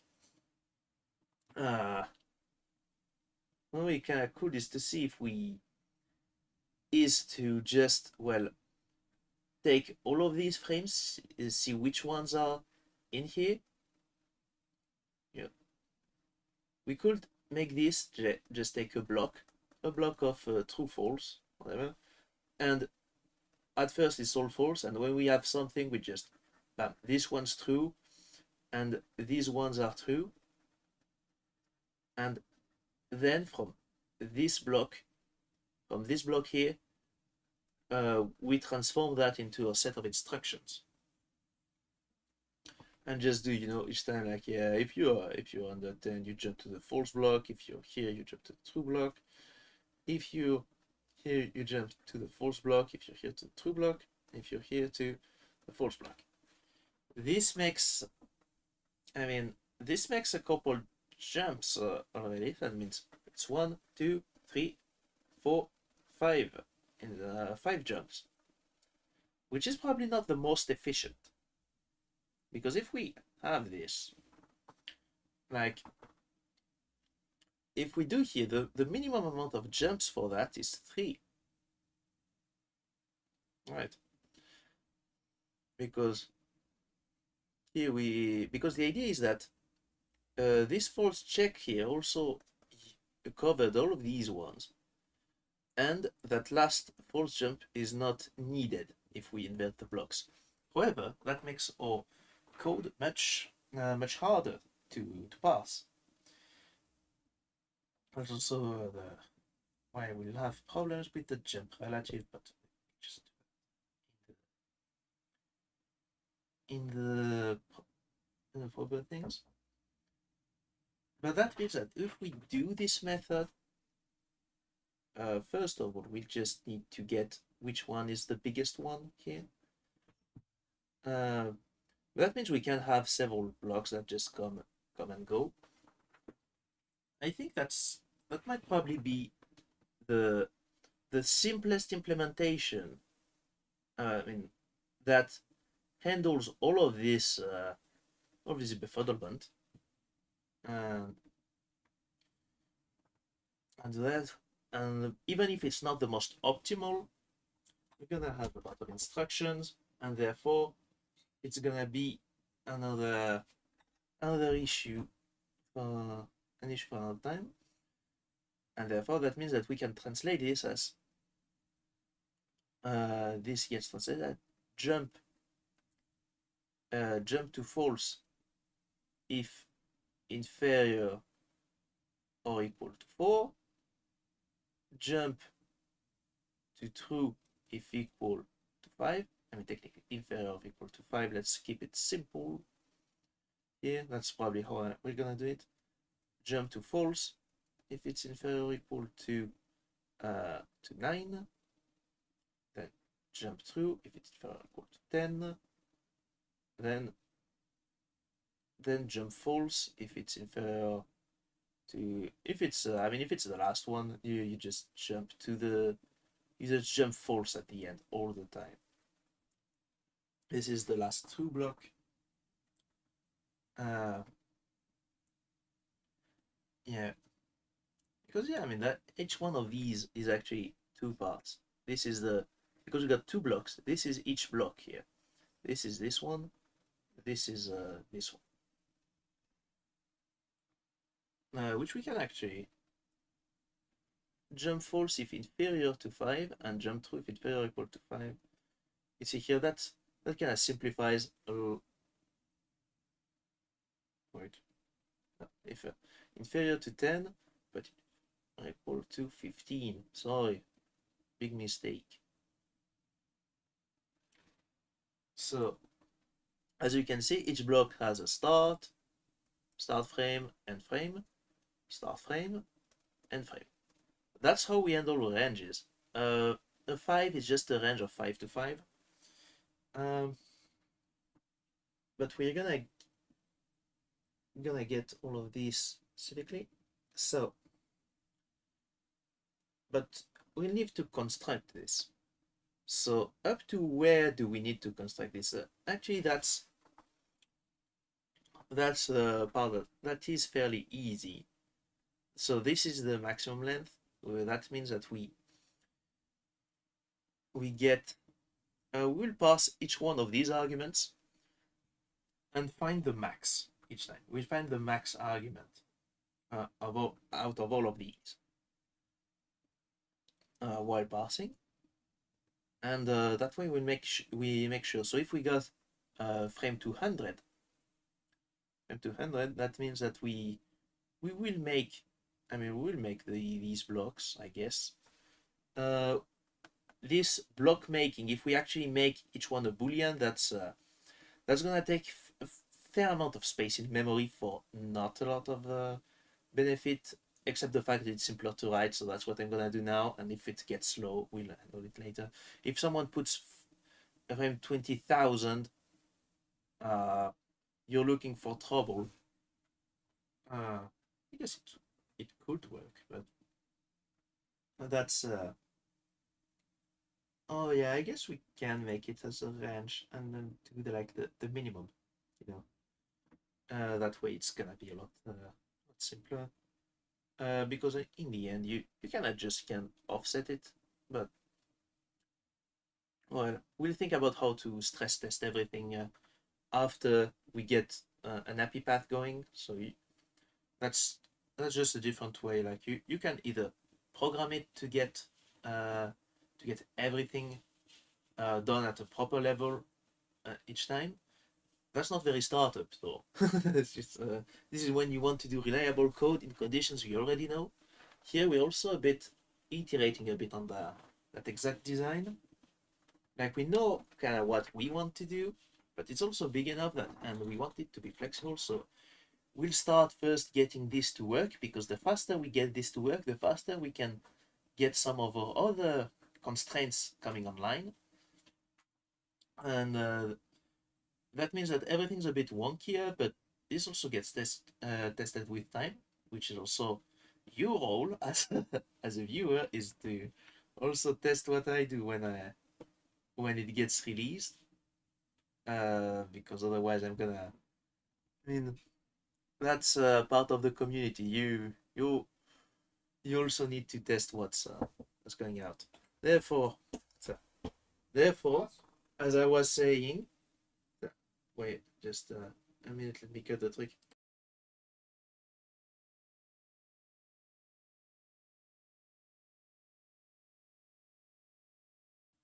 Okay, that's good. Uh, the mixing up my languages. Yeah. So we'll just.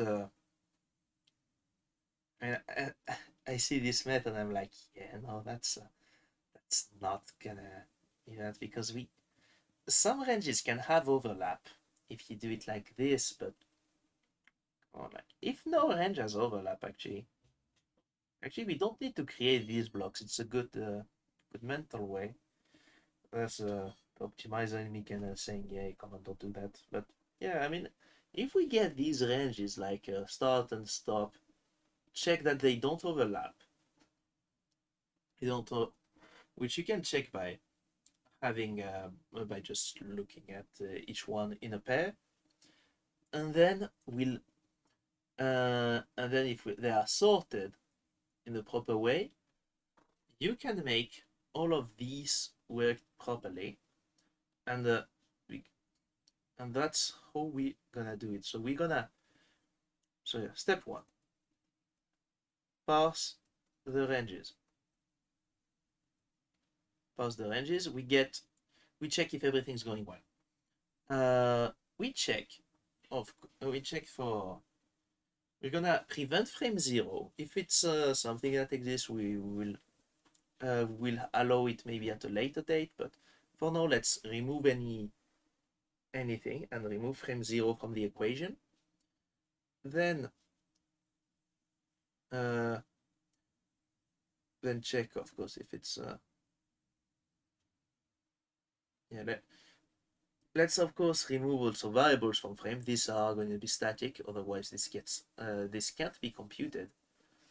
And while it is possible to still do that with variables you don't really know, for a range is gonna be quite annoying. But for a single variable that would have been possible, but let's just remove that possibility from the get-go. Okay, and then so we parse the range, and then we do the second part. We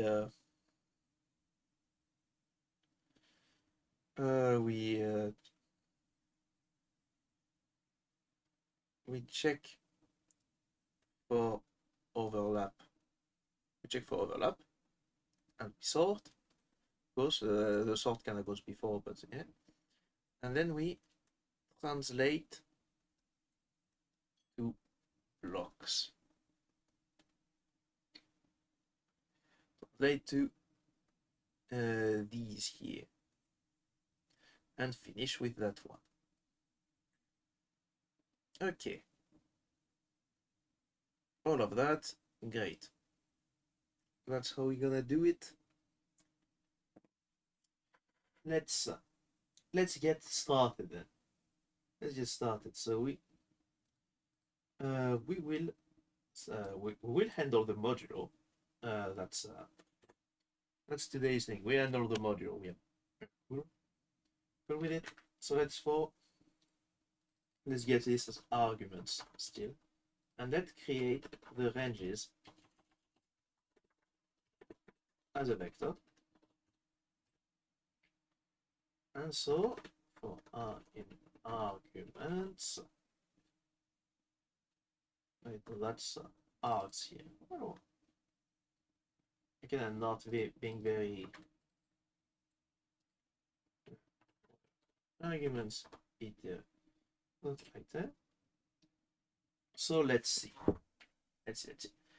First of all, we need to check if it's a range. because which we can get, which is why I open this first. str. Do we have a find or split? So split once. Yeah. Prefix before the limiter and suffix after the limiter. And when does it do none? Well, it doesn't find it. Okay. If it finds it, we get these two. Split. Okay. Perfect. That's exactly what I'm looking for. Split once. Ranges.push. Okay. We're just gonna send it here. Arg.arg. Ranges.push. Match arg. Dot split once at this. So if we get none, we're gonna pass it once. So no, and if we get some, which is start and end,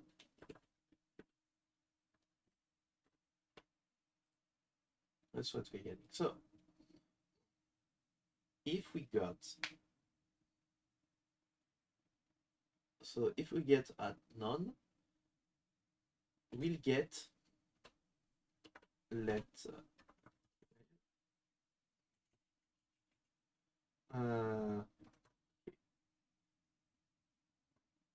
frame equals, and this will do arg.parse as a usize. We'll pass as a usize this, and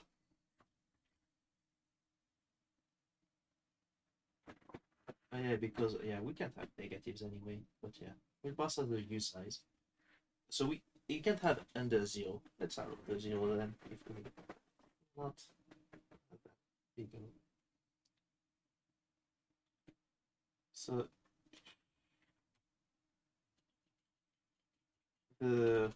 else, if not, we will just send back a single error.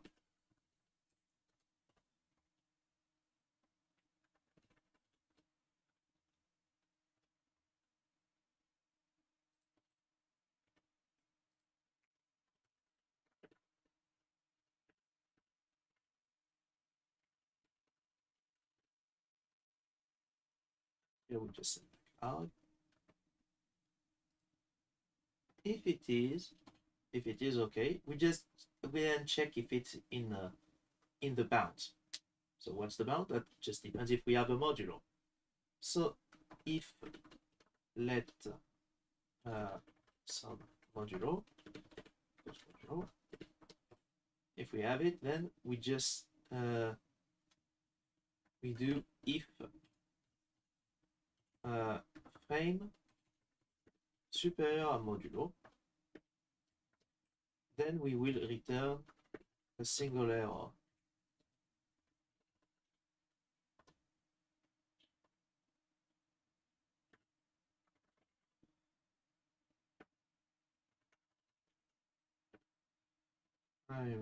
Let's see, it's called just R.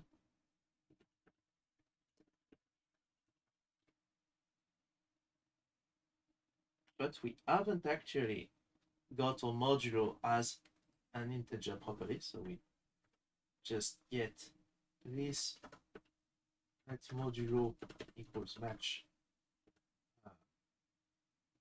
modulo. If the modulo is none, we just get none. But if it's sum, you're just gonna say we return match again arg.parse size, and if it's okay, it's a value,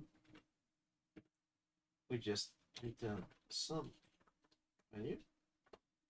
That way you just change the interior type of it, but if it's none, we will return a single error.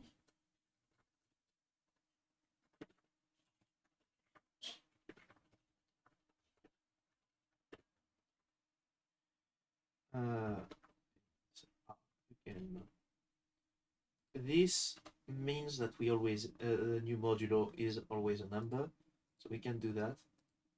Modulo of. Okay. So now we got that. Now we can send back the frame range. We're gonna send a tuple of the start frame and frame. If we got that, we get start.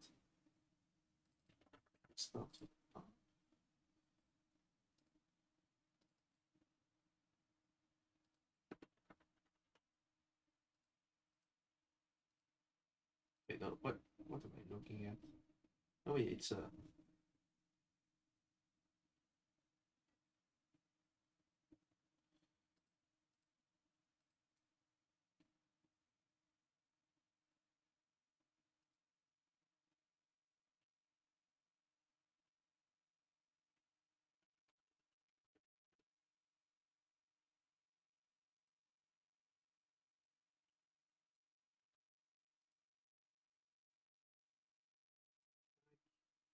this is end.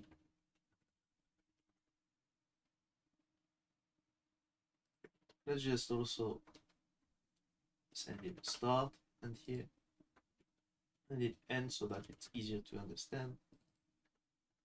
Gonna pass the right side. Then let's do once again for that. Let's do the exact same thing here, except that if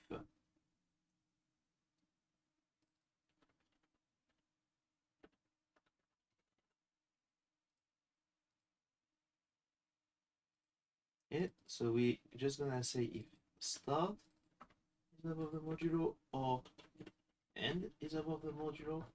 We do that. We of course also check for if that start is superior or equal to end.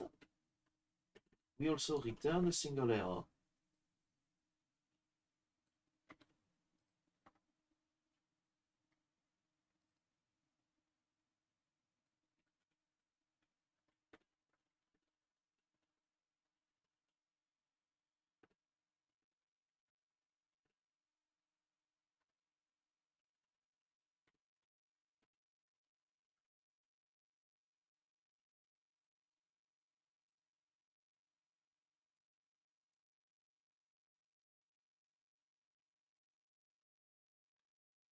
We'll just keep it that way. That means here we know that everything's good. So we just send back start and end.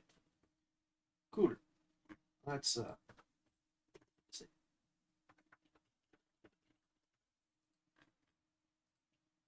Then we do the sort and check overlap. Finally, slate to machine instructions.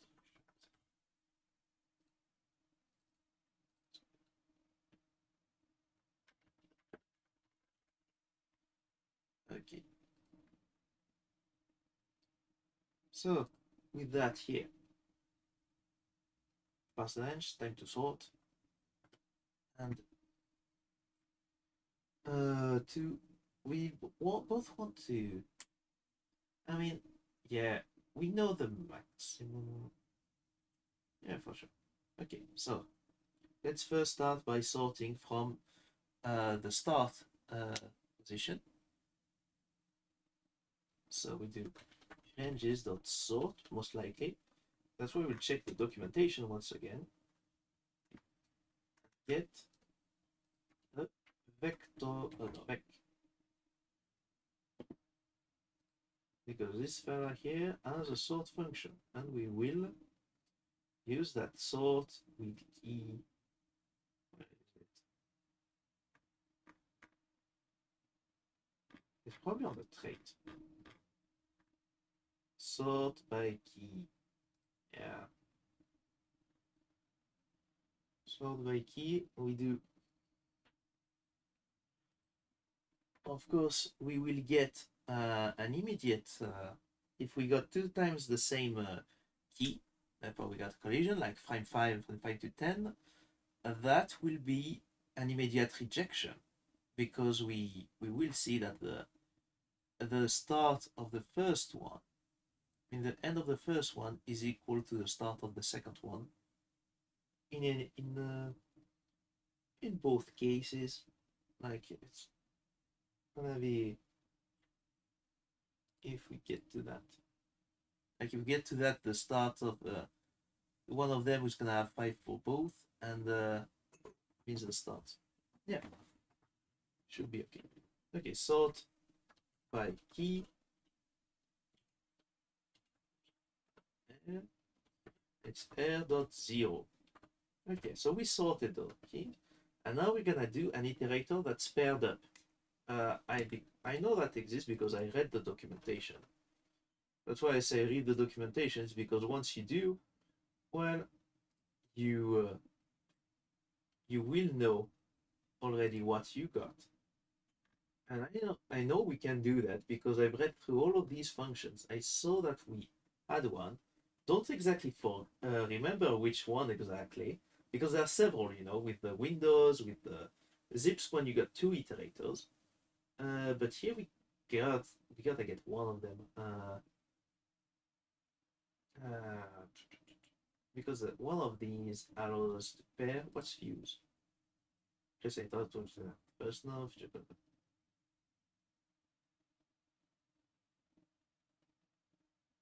Okay. This is not what we want, but I was just curious. Collect, that's not that. Chain, what's chain? Over both in sequence. Oh, nice. It's kind of like the zip, but yeah, like ABC. Oh, that's one after the other. That's a chain. Okay. I think it's the chunks thing, but I'm just curious. Zip is it? Zip 2 iterators in pairs. Yeah. Okay. So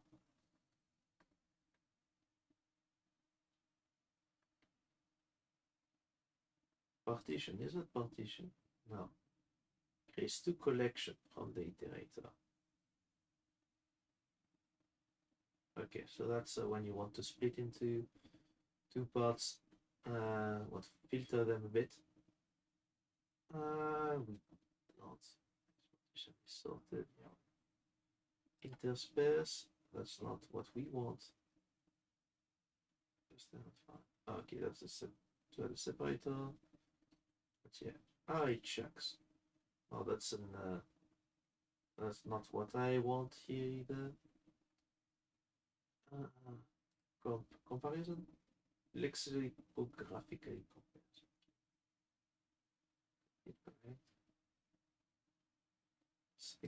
Cycle. Oh, nice.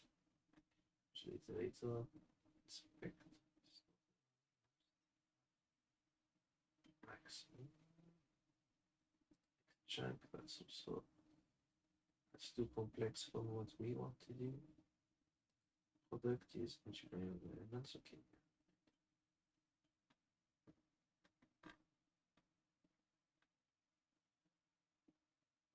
Okay. Because maybe that wasn't the slices. Maybe that was a slice thing. Yeah. That wasn't on the iterator. That was the slice type.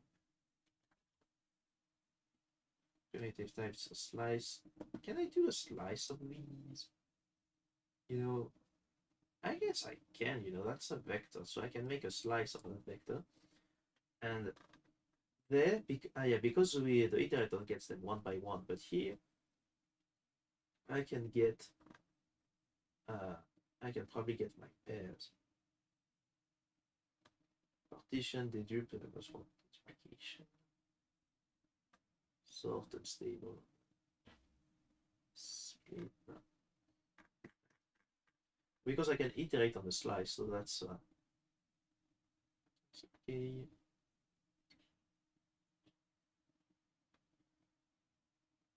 Chunk by non-overlapping runs. So this is not what we want because this means it does chunk. Well, that's a nice function. Yeah. But yeah, good to keep in mind. That's not what we want. We probably want the window thingy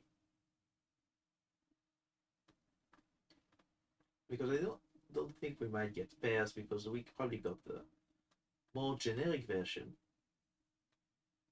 So what does swap do? Swaps two elements. Oh, just two elements. Yeah, okay. Windows. Or all contiguous windows of length size. The windows overlap. Either slice a shorten and the territory reduced no values. Yeah. So here that's exactly what we want. It's the windows. Because we want a window of two. So here Lorem, see. First window, second window, third window. Or it's gonna be first window, second window, third window, fourth window. And that will allow us to get all of that. So let's start with no, let's present the backgrounds. Okay. Okay, so ranges windows. I probably do the reference automatically, but we will check for windows of size 2. What does the compiler say? It says it expected a vector of Castagne. Yeah, well, but that means it did understand what we did. Oh yeah, result not null.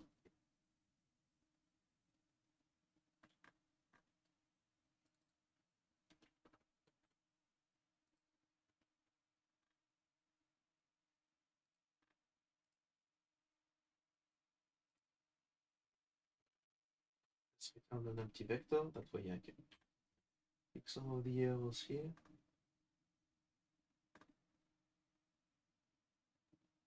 Okay, it's not a pattern. Oh yeah.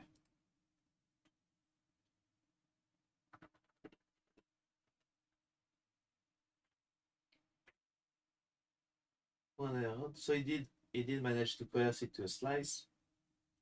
Corresponding tuple variant. Okay. Oh yeah, yeah. Right, so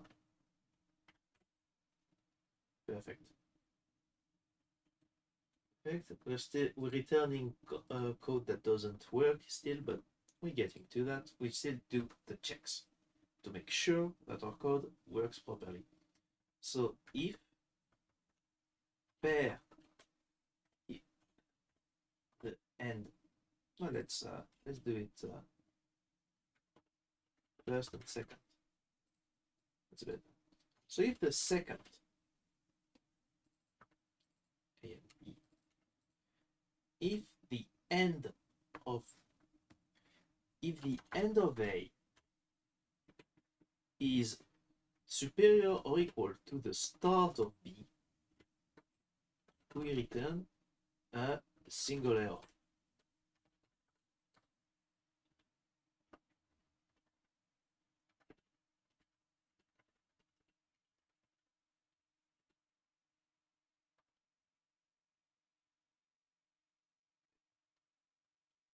A.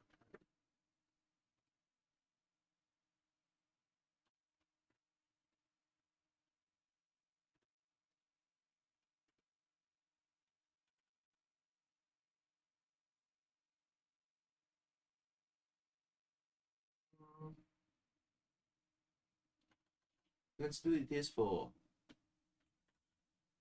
in order to be nicer to the users, we'll just do a quick if a.0 is equals a.1. We'll send back. We just send a.0, else do a format to show it properly. That way they won't ask whether there's a 5-5 range. Don't get but I only put one.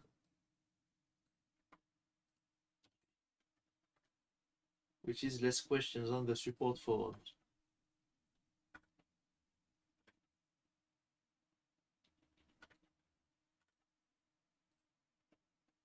But yeah, that means that here all of our ranges don't overlap, and we saw that we don't overlap.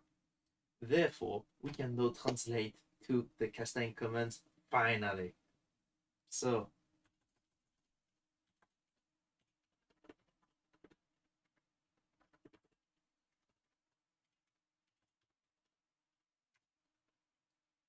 to type one day.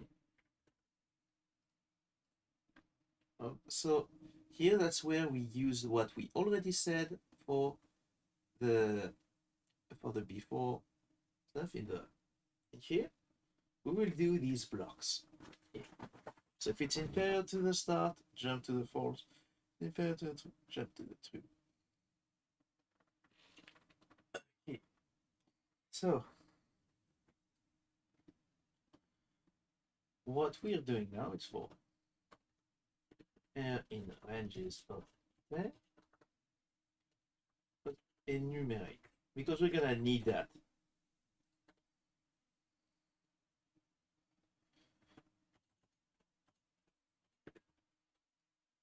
And because of course the jump is not, we need to know the size of the jump to get there because we don't have markers, like, oh, I go to the end. We just need to jump a certain amount of blocks.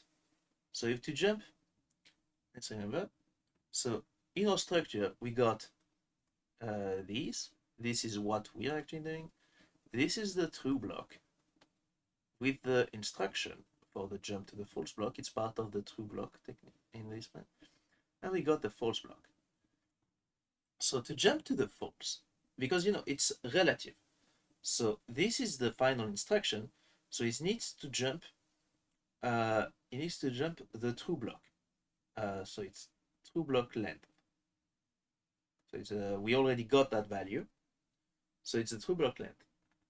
That means that here we want to jump to the true block.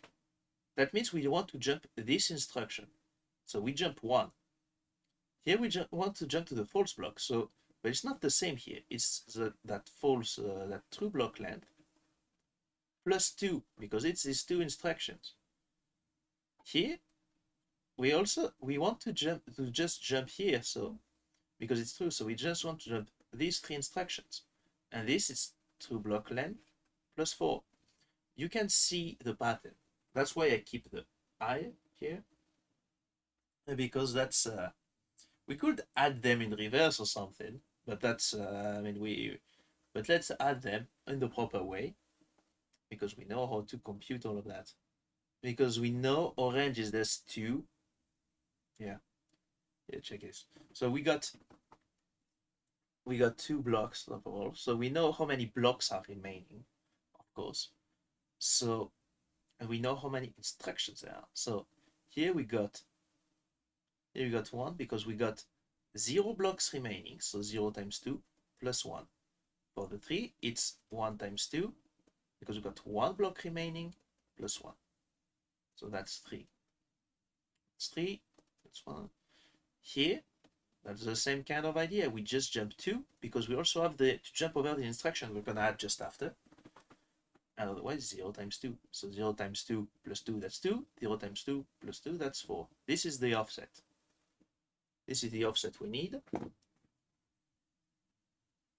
And so therefore, we already know the length of the ranges. So the idea is that, of course, if we count ourselves, that's 2 extra instructions. So we can either remove them or not, but let's do script.push, and in this case it's yes command jump rel if first of all if we jump if we're under 5. So if superior, yeah, if is superior, and we got, first of all, it's the address here, and then it's the 2 commands. I think that's how it goes. Address AB, yeah, exactly. Workday, blah. Okay.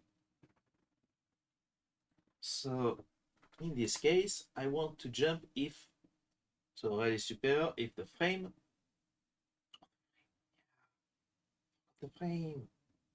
we're gonna have to add an extra comment to get that value, whatever. Frame count.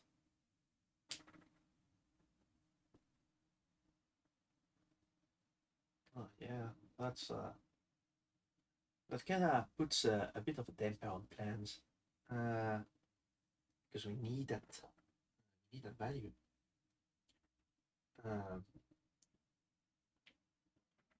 Because I can hack it up, but then we'll get issues, of course. Oh, oh.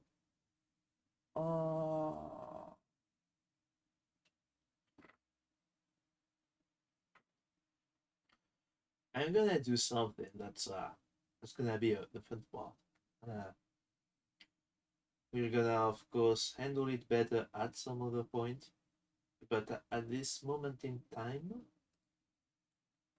I'm gonna just hack it up, and because we don't have local variables yet, that's because we're kind of relying on the missing feature that's not gonna come for a while. So we're gonna just assume everybody's playing ball and that we have the proper value in memory, which is why we're gonna add the set value.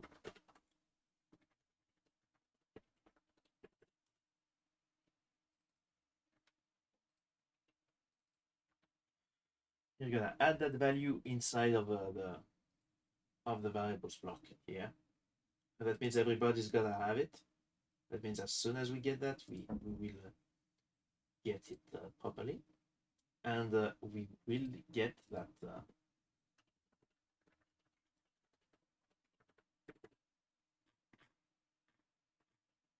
We do an argument to Castagne here.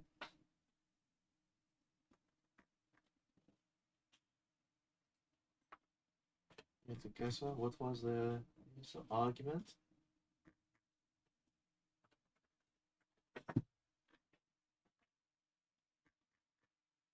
Context, we got the context. And the expected value, it's an stint of none. We already know which one that we're gonna get it. And if it's not, we return.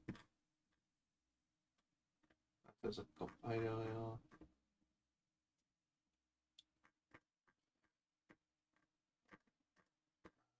Yeah, maybe I write it so.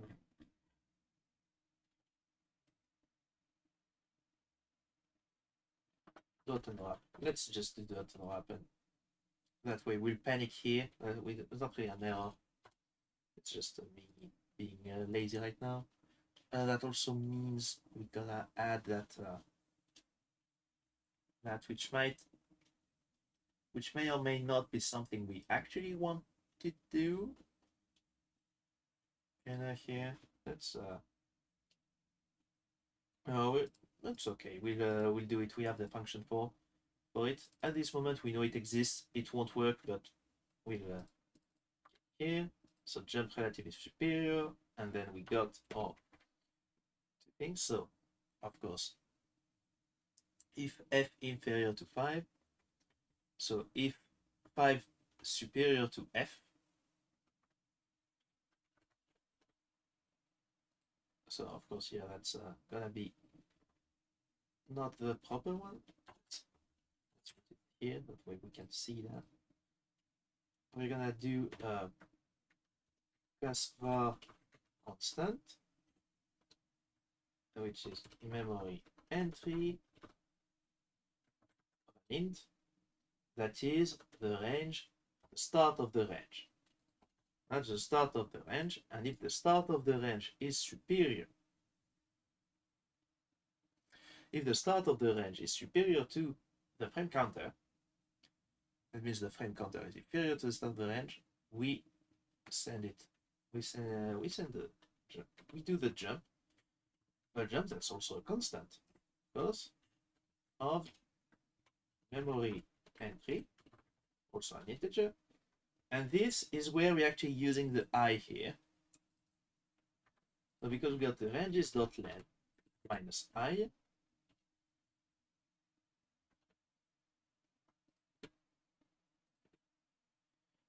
because we're gonna use it several times, let's just put that variable here. Remaining blocks, that's that. We're gonna be using 2 times remaining blocks plus 2. If we got no remaining blocks, that means we jump the next instruction, which is gonna be the end of the block and the other one. Okay, so yeah, so now the next time is we jump if we're inferior or equal to the end of the block. The second command. So the overlap is only 1. Wait, I forgot to. This one's jumping to the false block. So we gotta go a bit further away and push it and push the 2 block length. Yeah. We're probably going to. Yeah, let's put it as I32. That way I don't need to go too much. As end of the range, start of the range. But this plus the block through length. That means we jump this instruction, the jump to false, and the extra jump. That way we only do 1 jump here, but yeah. We jump relatively superior. We could of course make it if the length is only 1, we could make it much simpler, which is gonna be, I think it's probably going to be a very useful optimization, but we don't. But let's keep it for later. Let's do, because I also don't want to do big optimizations before I can track the score and brag about it. We leave these opportunities for later. We don't make it bad on purpose, but we don't do. And that's if range is only one frame, do an single jump, because here with only one frame we get we do get 3 jump instructions, which is fairly slow. But let's already see if it works in the general case, and then we'll optimize all that code. So you wanna jump if f is inferior or equal to 5. So if 5 is superior, 15. If f is inferior or equal to 15, so if 15 is superior or equal to f, we want to jump. And we got it, because this is we jump here if it's true, so that means we jump just the remaining block, just that final function.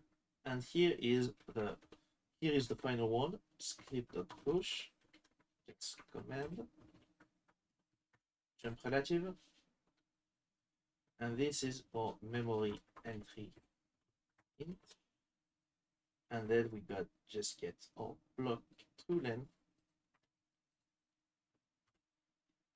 This should be okay. Let's see the errors first. Expected cast var. Okay, yeah. Forgot the constant.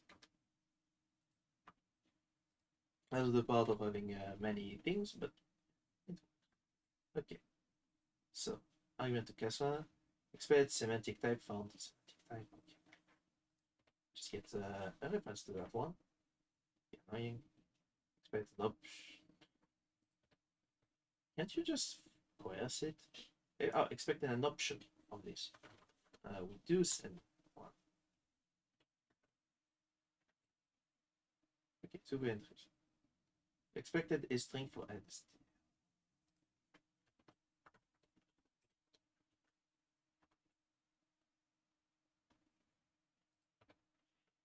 I'd say temporary value. No, okay.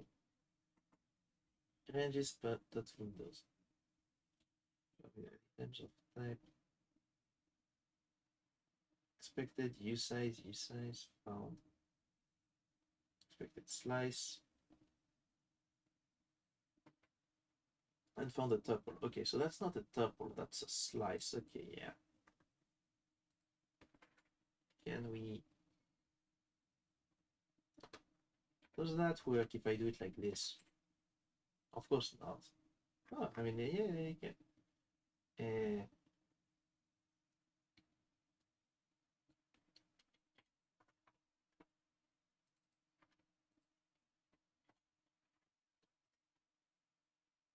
Because yeah, it's a general one. Pair 2, pair 1.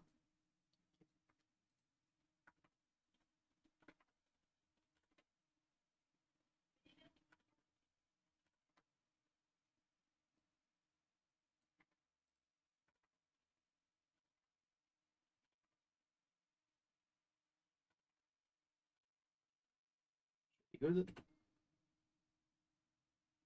Expected use size from string. Or expected because of this. Ah, right. Can I do a to string? I think I can. Okay. Okay. So we failed this. Of course we failed it, but you can see that we're jumping some instructions. Wait a minute. This guy didn't add anything. Wait. Because, yeah, I mean, for this force block, I'm jumping 1. But here, I'm jumping 3. What is he doing? What's going on here? That means our problem is a bit deeper than that. I mean, it's first of all, it's doing 2. That means that I didn't do anything. But why am I jumping 5? Why am I jumping 5 instructions here? Because this is only 1 block. Alright, this is only 1 block. I'm checking if I'm superior to 1. 1 is I'm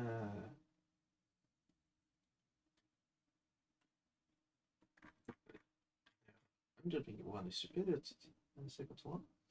But I'm not jumping 5 instructions here. That's just a 4th block. I'm just jumping 3. Oh yeah, I forgot. Minus E, minus 1. Yeah, that's already much better. Much better, yeah.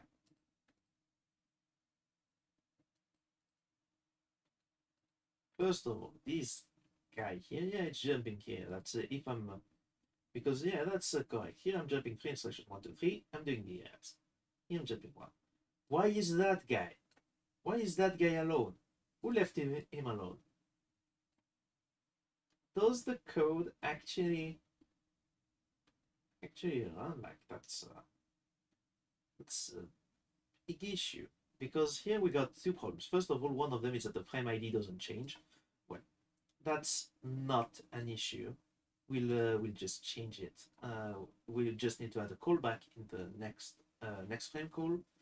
While here for the superior, that we do need that, and we still didn't handle the modulo. That's another thing we need to do.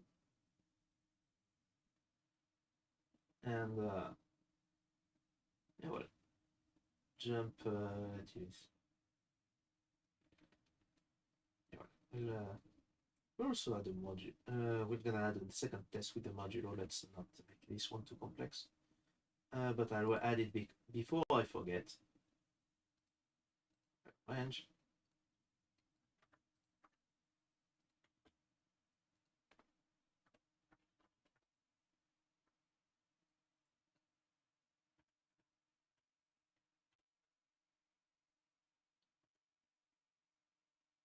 Real 5, so we're adding for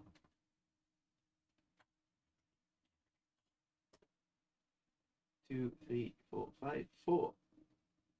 3 times. That means 12 for this one.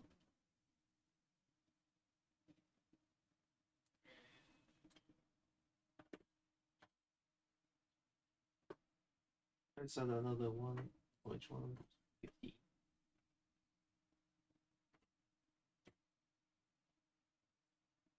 Okay, so a branch and a branch. So as you can see, it just don't care. It just, why doesn't it care if I put it F5? Does it care? Does it do it properly? No, it doesn't even do it properly. What's going on here? We got is it because we got two branches? I can't think of anything else. It's just I continue here because I got this, but I don't know if it's two branches.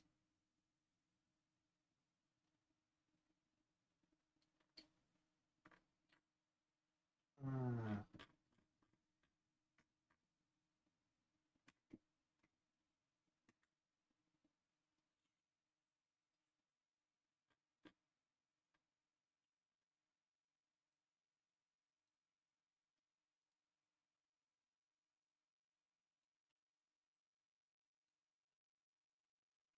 Two branches. So if A inferior at 10,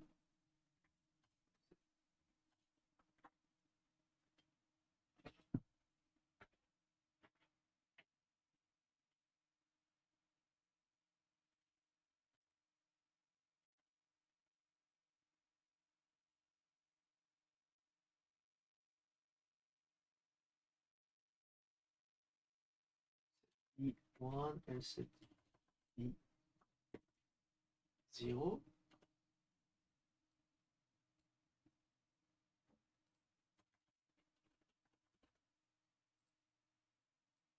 Let's add a couple more branches.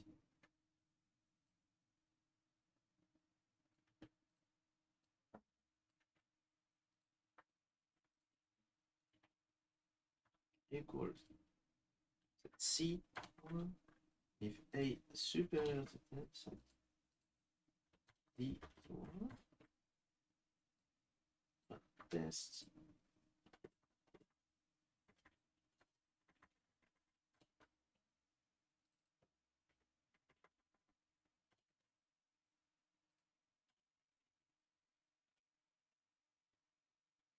I think this this does work apparently. This did work. V branch multiple branches. Yeah, it did work. That means the code did actually run as expected. But that means it's an error in the F branch. Alright. So what did we do? Well, let's get this done first.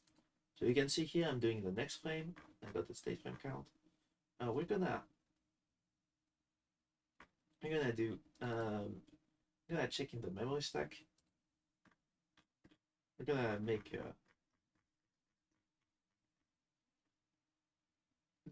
a simple function that from table.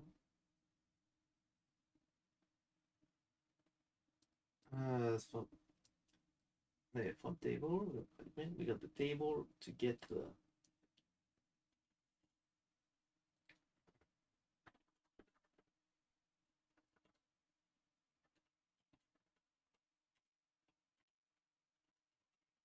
get with symbol.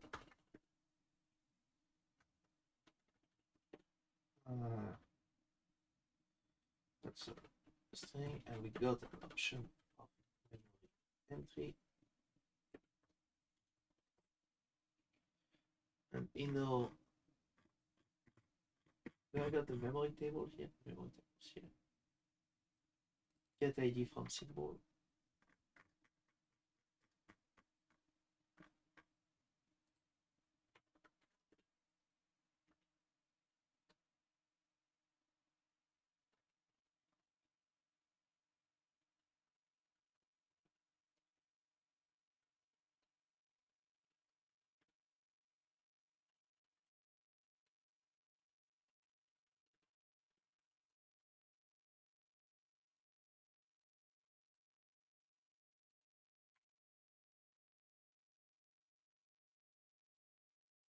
let's panic because it's I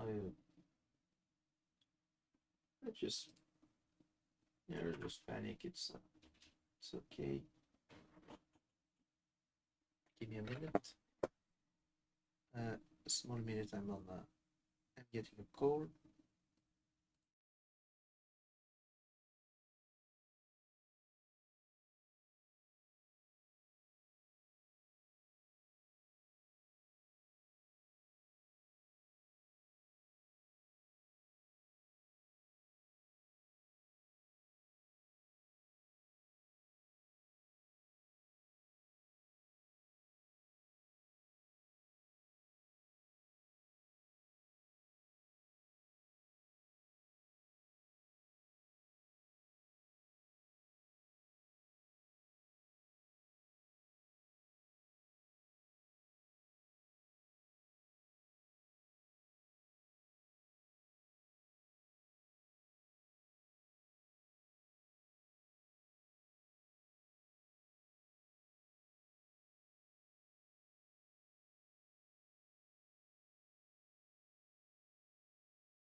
Okay, yeah. Finish my call. And let's let's continue where we're. Yeah, we want to panic because why not? That's a fun part of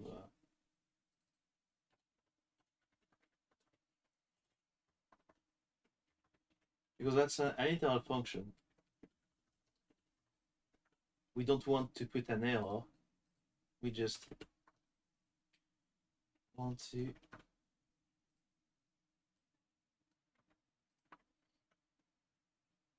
because we want that as an helper in our functions, but not but we want to do it properly if needed. If not, we're gonna have add an extra function if needed, but we can already just a helper for us, which means in entity. Now we're gonna do self dot memory set with symbol mid.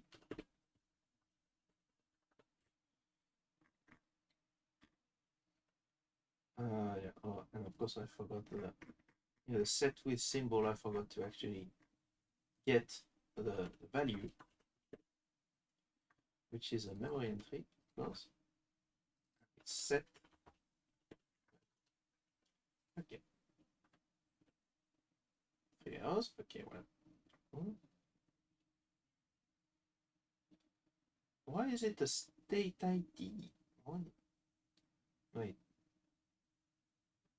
Oh, found use size. Okay, yeah. Where? Oh, self.table. Yeah.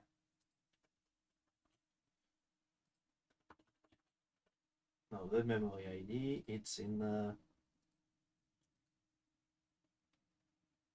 MID.string. Pick up that one right. But it's trying to set, yeah, it's trying to set this as a. We just said use size, and we don't coerce it to any memory entry of any type. Which means that here you're gonna do memory entry int, it's an integer as I32, 2 errors, expected use size found. Okay.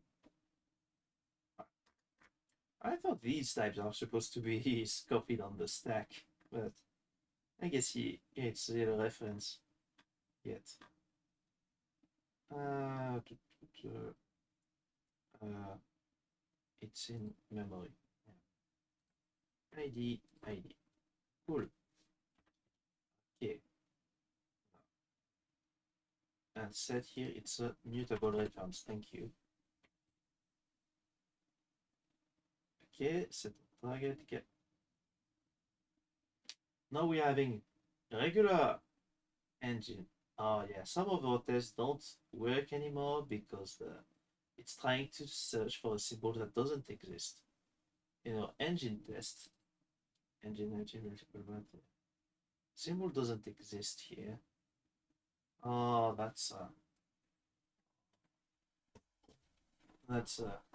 laisse le dehors. Ouais, pose-le là, j'irai reprendre tout à l'heure. Ok, uh, so let's finish up here like that. So frame ID. So this hack means that we won't. We can. It seems like we kinda need to have one, but these engine tests here, engine empty, engine all that. Let's see what they do. Because I think I'm not actually. Because if the engine has an entity, yeah, the engine has an entity, and we're not compiling anything, which is why these tests are gonna fail. Which is the engine tests. Engine tests, yeah. Yeah, see here, I'm testing an engine with the cast script, which I get here, test engine cast script, and it doesn't have any state table.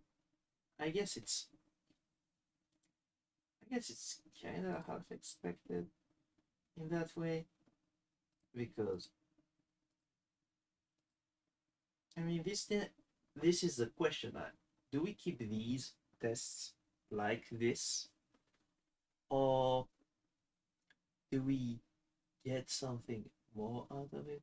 Because the more the engine goes on, the more the engine starts with this, the more issues we're gonna get. Uh, at this point in time, I'm not sure we actually want to keep these, but I'm gonna comment them out for now because I'm not because I think this is the kind of test you want to actually maintain if you get that. But at the same time, that means it's something to think about. You know, how do you maintain that? It was useful at the time, but now it might not be. So let's continue with your OR branch. Because that means that as time goes on and we will rely more and more on values that are going to be given by the modules, for core engine stuff, these tests are going to keep failing. Which, I mean, because these parts are a bit too linked, you know, the compiler and the VM. I mean, they kind of have to be, but anyway. Anyway, we got that. Start branch. It's not the multiple branches that work. Of course, we can actually do that a second time. Indentation. Let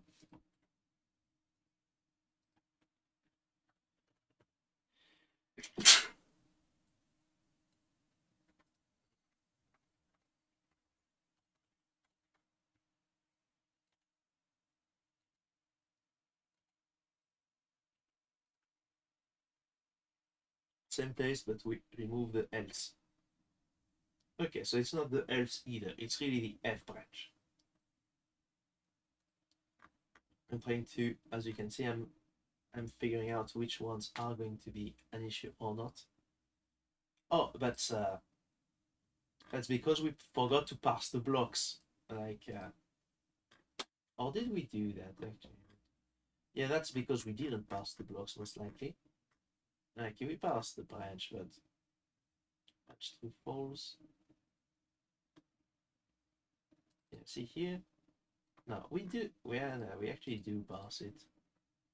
We do pass it. So what's the? We already not block. We got the stop token out. We pass the branch. Send it back as an okay.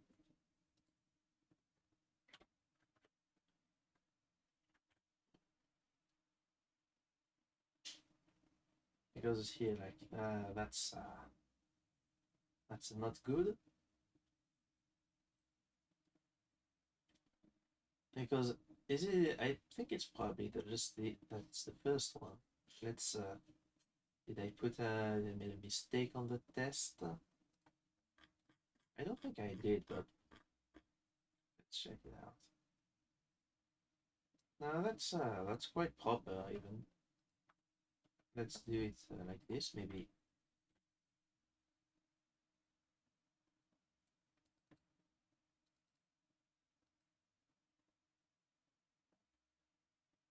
Here we jump if it's false. Yeah, that means it's really getting that first branch here, first branch out.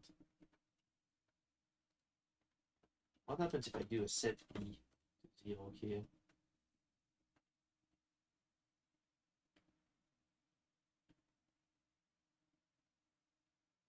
It just works. It did work.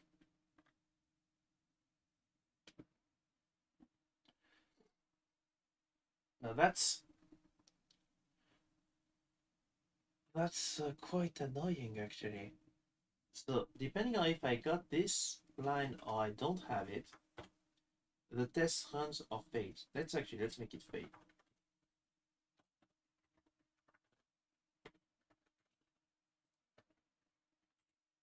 Let's make it fail. That way, even if we get that set,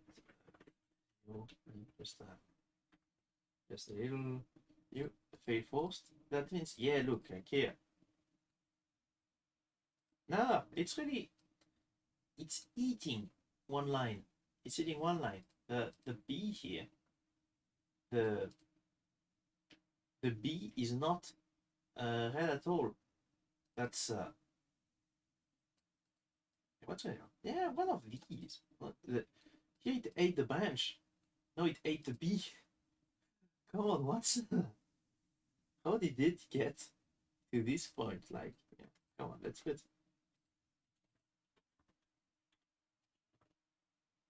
the second one. Just to get it. Yeah. Look here. It really jumps over one instruction. What's going on here? Let's. This is probably a step above that one. That's probably a step above that one, right? Let's see, we pass the ranges. Here's the calculation. Step. We append the true block. We append the false block. I don't think the problem's here, right? Because we got all of our elements here already, and it would. If we got the second branch, it would send it here. I think it's the parsing that's wrong. The parsing here is parsing the branch true false. Okay, I have it.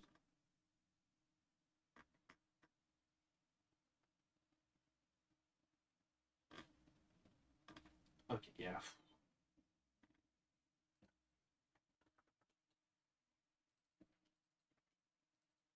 I confused myself. Okay, so expect the token type here. We get both of these. Got that. Got. How do we pass a block? Okay, we continue until we get a branch start, but we got the branch start. Otherwise, we wouldn't run. And it kind of works for one. So, but here it can expect if it sees an endif or an else. But I think that's. Do we eat? No, we don't even eat the token because the other one, the branch test, it worked. worked, and there were several ones of these. Let's make it fail on purpose to check the code. That I'm not doing assumptions for nothing.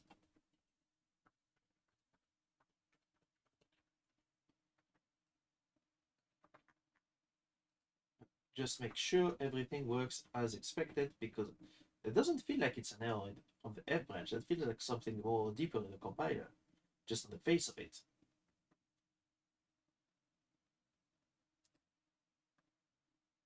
Because yeah, that's multiple branches with else. And yeah, as you can see here,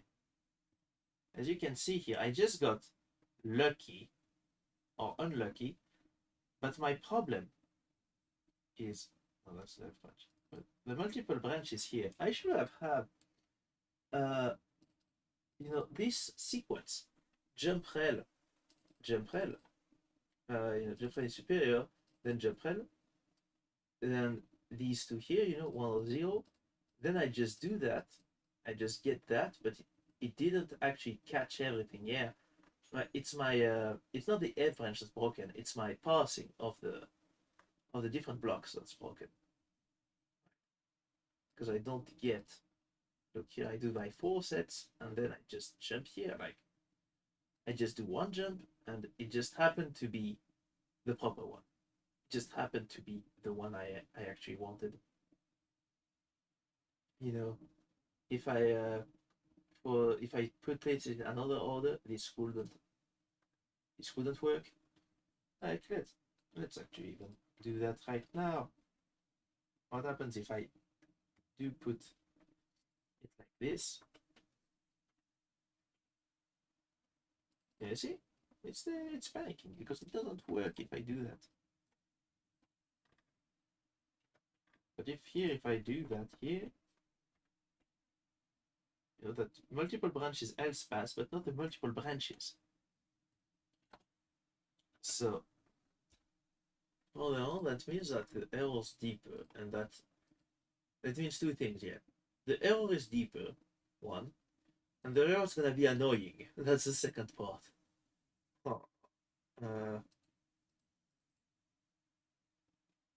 It passed that block. Let's see.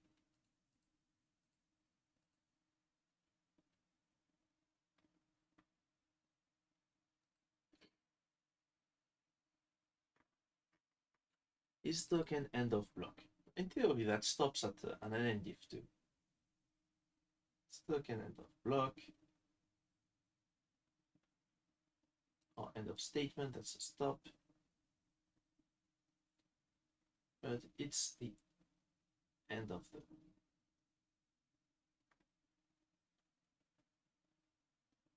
the end if or else.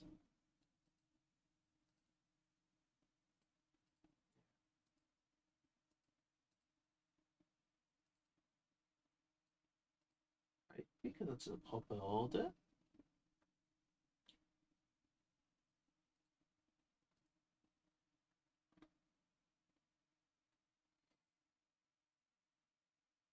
Let's do that. Let's printf debug this.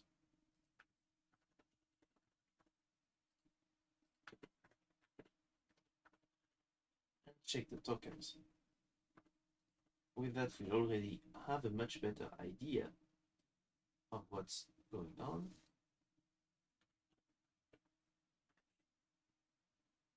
Ah.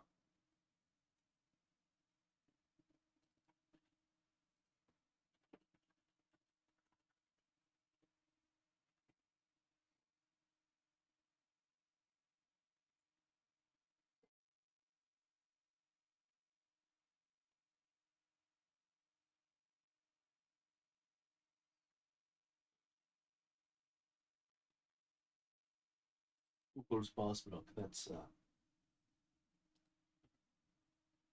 it.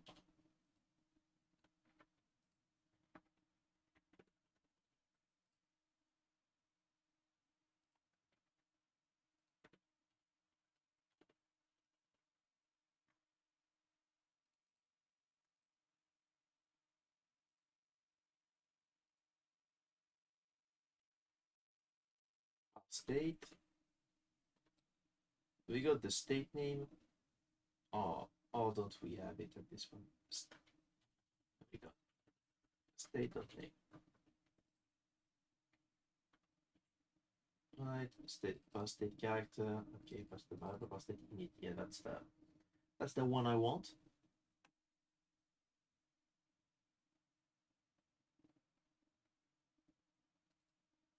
Why do that? It's silly. What the? It passes it. It passes the block. Yeah, I got the branch. Then it passes the block through. Then it gets the function add.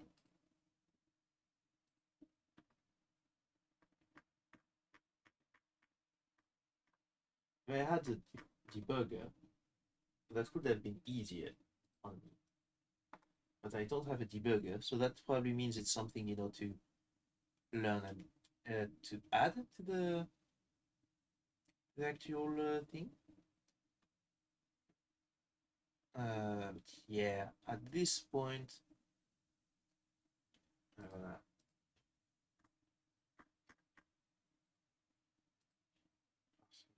false is proper.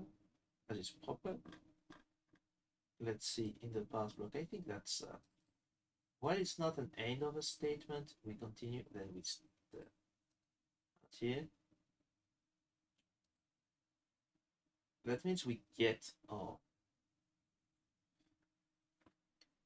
you get our next token. But let's do this.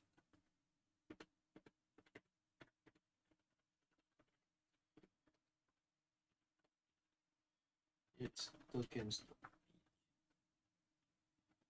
not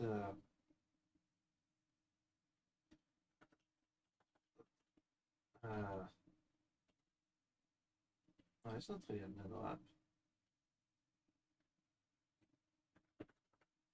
If let some the next equals tokens.peak.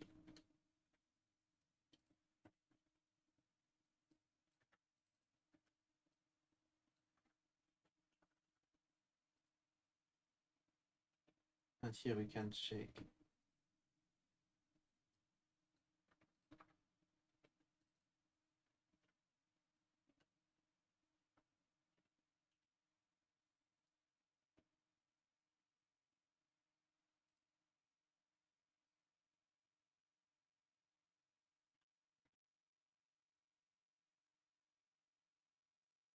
Yeah, look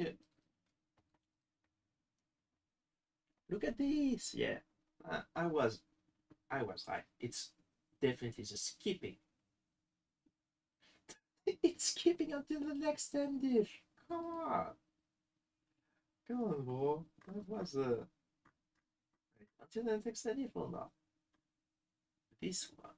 I mean, fail. Otherwise, I would get it. Just does the set. Set. Function. Yeah, no, that's normal. Then we get branch. It's passes, let's see. And it finds, oh yeah, the next token, that's an endif. And it's like, I don't care about the endif. Oh, come on, bro. Like, next token, that's a no. Next token, it's an endif. Should that be the end of the block? Shouldn't it be? I mean, we skip until the end of the statement. No, wrong block. Block. We get to the end of the statement. We continue until it's an end of statement token. So here we don't even skip any of them. We just get that set, then we get the endif token. And here, well, it's not the end of the block. I mean, so that means, but it should be the end of the block, right? No, because the next.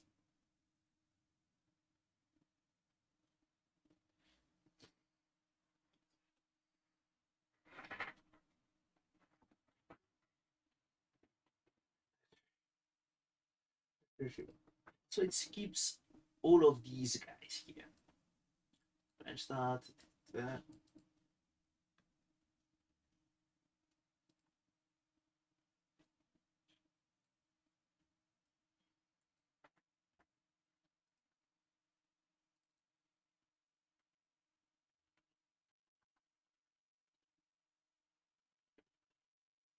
Is the consume potential slop token the issue? If it's that.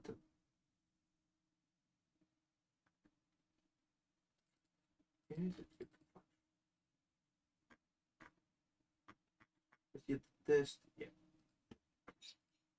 Potential slop token. Stop, stop, stop. Okay, we get good this.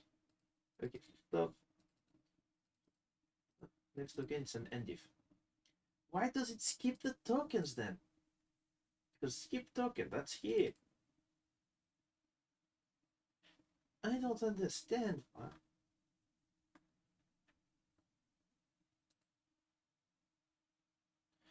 Oh wait, is it when I come back from the oh, yeah, I think I ended that. Oh yeah, I'm leaving the block. I'm leaving the block. It's in the pass block end. I think that's the answer. I think we stop passing that block at the end if token. Something.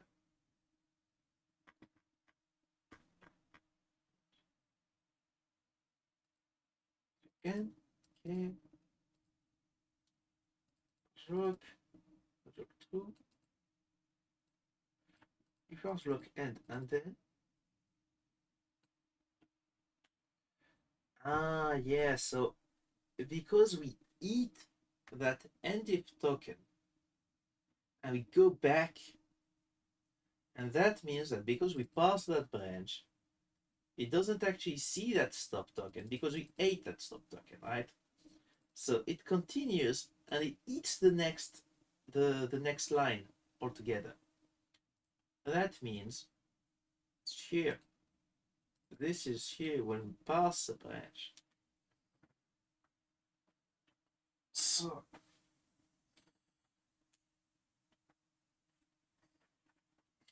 hold on. How am I supposed?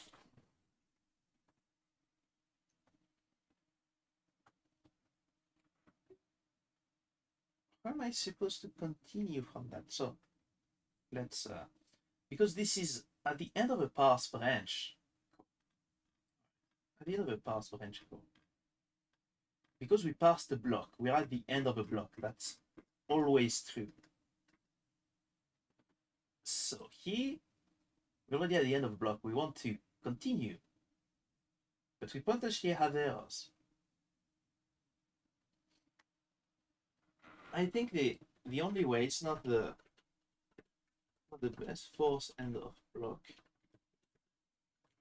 Force goes. But once we hear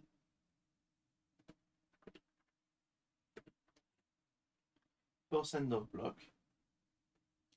we just break. Right? And that means that here we will force end of block goes through.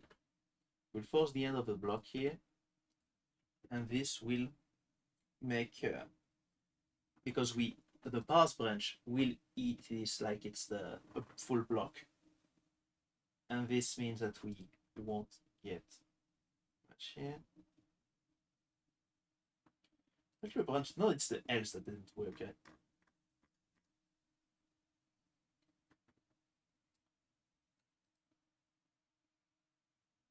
Oh yeah, because we force the end of a block, and that's probably gonna be linked to that.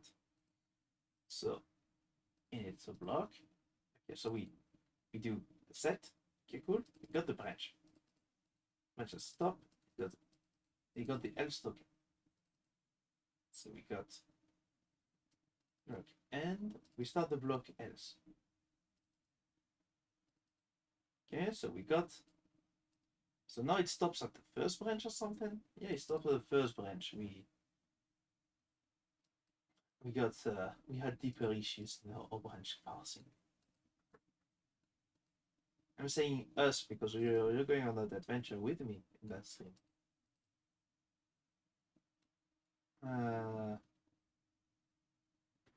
So now, as you see, I'm always trying to set the theory and check my theory if it's correct or not. And in this case, I was kind of right on the money that was in the parsing. And I was right to doubt that it was just frames. Let's still check though. So this is here, because the idea is that now we are the false block.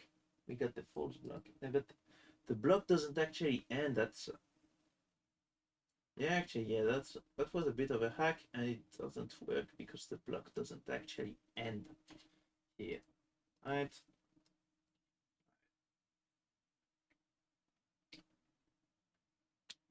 The thing is that we might not want to consume that stop token immediately, do we?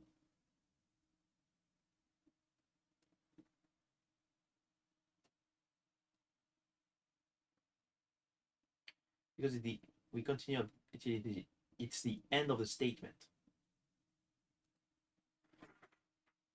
Because now that we don't force the end of the block anymore, we're gonna get back the first problem, which is that can I just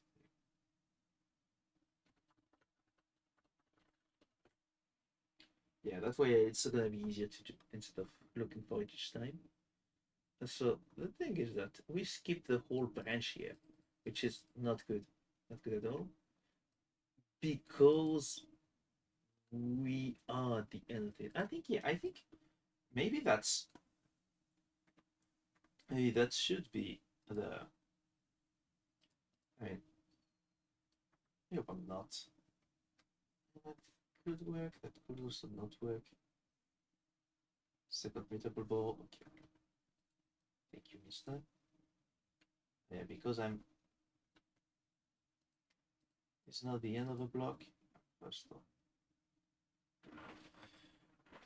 Yeah, because I do want to consume that stop token at the end of the line here.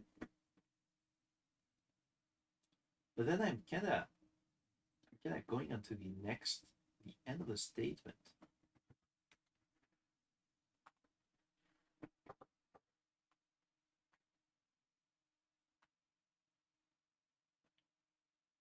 Maybe we don't want to consume that stop token, right? Maybe, just maybe. But if we get that token type stop here, we just continue and not do anything with that, just get it out of the system. If we do token stop next, and then we continue, and we stop consuming that stop token, which what do you mean expected? Oh yeah, because that way, okay, we do some empty rounds. It's not an issue, but that means at the end of that branch, we will still have a stop token, and we won't have eaten it, which means the next line is just an empty line. But that's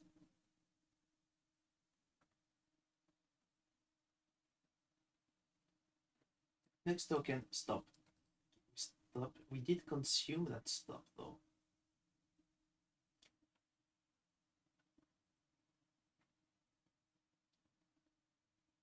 We did. I mean, we still do consume that stop. We just consume it earlier. So because then the token's a stop, and it's like, okay, well, I do that stop line, and then I continue. Yeah, okay, okay. So that doesn't, and because that stop is eaten, we already are at the end of the statement, right? We match until there's a stop token because we don't want to end in the middle of something. So yeah, okay, right. It's okay. Let's bring back the stop token. Stop token eating. So let's see, think of another way. So because the thing is that here I'm ready for the next line. Ready for the next line. So I don't really want to pass to the next of the statement. However, but now that I think of it, if my next token's a stop, I had an error That's what it means. And probably if the next token's a stop, or if I get a stop, that's an expected token, and I don't really want that. I think that only happens in case of a mistake. Let's check it out. It does really happen only at the end of a mistake. Let's therefore let's just do that when we have a mistake, and only when we have a mistake. Let's not consume the stop token if it exists, because it might be the end of the state of a file. But yeah, match until a stop token, that's only if we get an error, because it can stop in the middle of a line. If we stop in the middle of a line, we continue.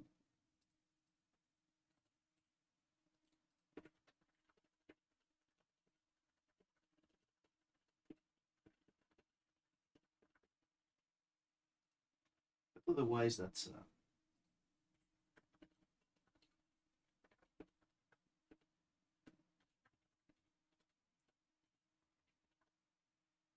yes.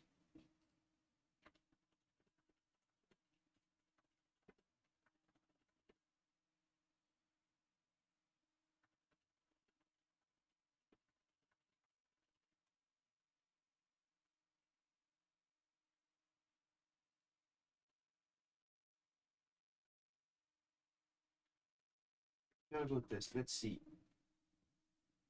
Yeah, yeah, cool. Now both of our branch tests pass. That's great. Really great.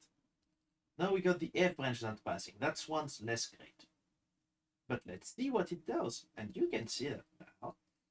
It actually does what we want it to. Which, I mean, apparently not. What do we get? 5 versus 15. That's for the modulo. Yeah, that's correct. Fail forced. Yeah, I'm forcing that fail. That means, actually, that means the F branch works too. I just got here. Let's see. Wow, yeah. Well, yeah, the F branch, of course, it works. But now the modulo, because of course, I did good to add that test because I had already forgotten about it. Let's do that modulo.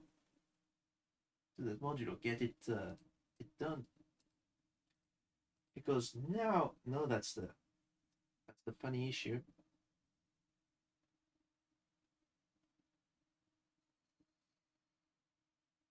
Do I want to get it from a command? Probably, yeah.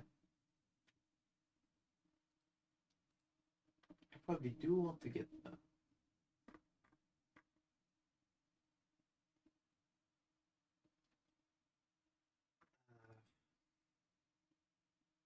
Probably not the frame ID that I wanted to put in, but I want to put it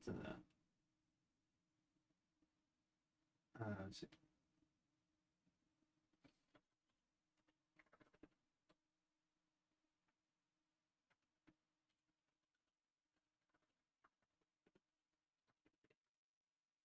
Probably want that. It's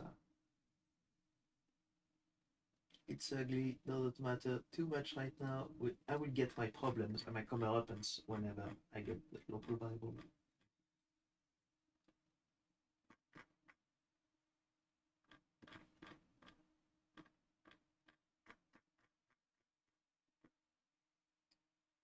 It's probably gonna be fairly soon, even.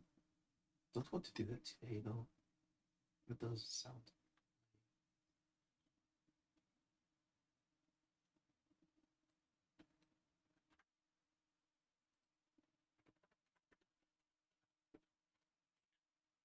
The frame counter var will change if it's a module or not. Because if we're not using the modulo, this is what we want to get. We want to get the frame ID directly. If we're using the modulo,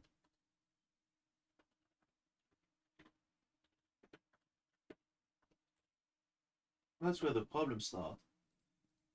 Because we're gonna add some local var. I mean, we're gonna use temp local var here, but here's the that's the funny part. Thoughts. You're gonna get like you're gonna get the frame ID and the frame ID. So, get the frame ID. That's still good. But now we're gonna add a script command. A push. Sorry. Yes, command.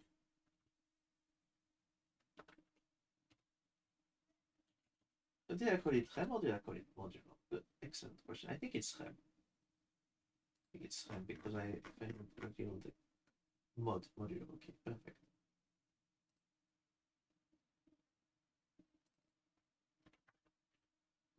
Right, so now, so the modulo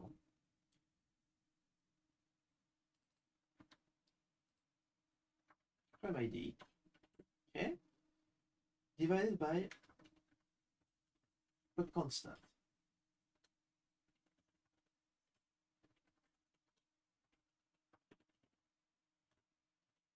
E32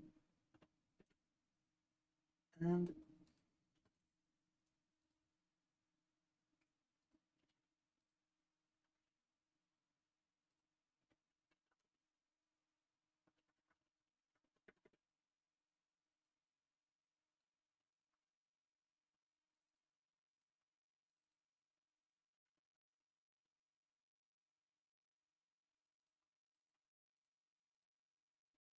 okay, and so with that, that should mean that we can like, go back and forth all the time.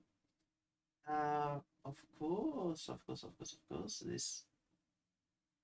this has a small issue on the last frame of the thing.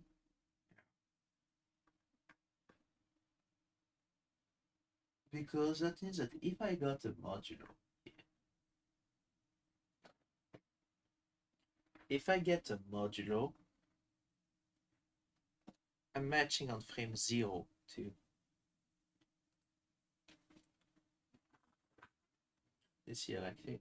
So modulo, if n superior to modulo. Now let's see if start equals modulo.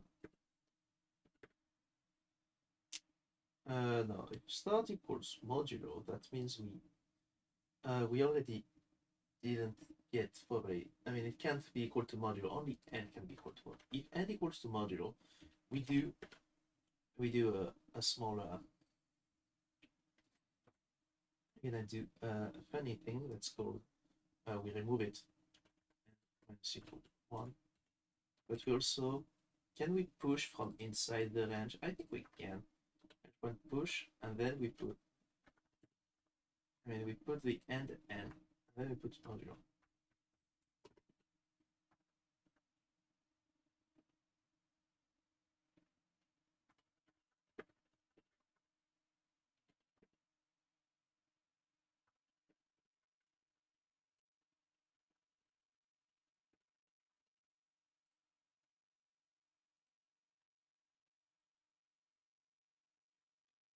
Oh yeah, I didn't finish the command, so of course it's not.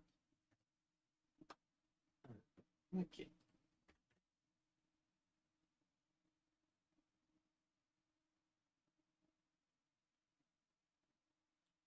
Okay, it's a mutable variable. Okay.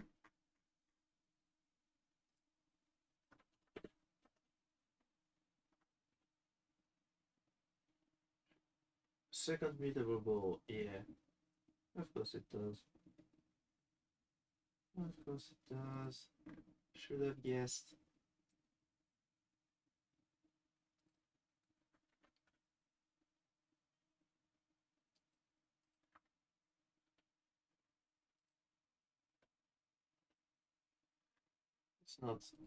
It's not much of an issue though.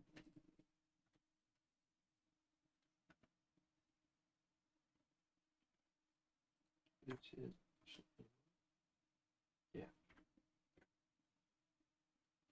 You failed. Yeah, we got the modulo working. And because but I'm not sure, exactly if it's working to the maximum. So we saw that it works, but let's put it at the 10th frame. If it's just off by 1, that's gonna be yeah, okay, watch modulo. Well, 15. Yeah, it's missing that 0 frame.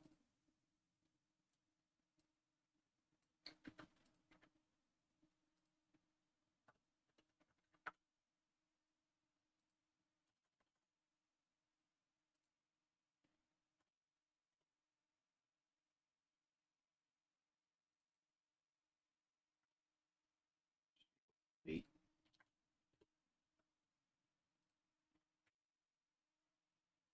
you're exact.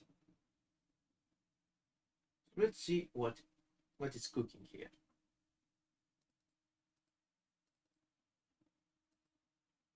So if I'm gonna guess that's I'm gonna guess the on 7 is the audio bunch. Yeah, that's the thing. Frame is 32. Temp local bar.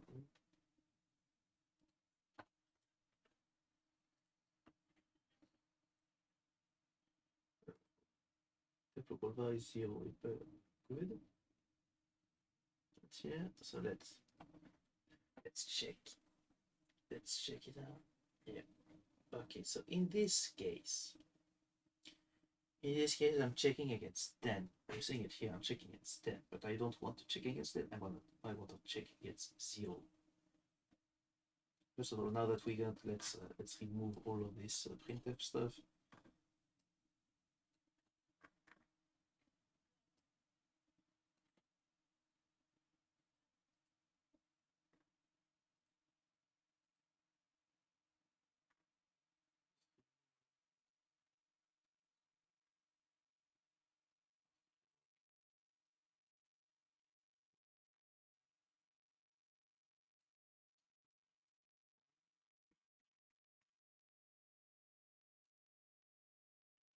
Still get state messages, state script now.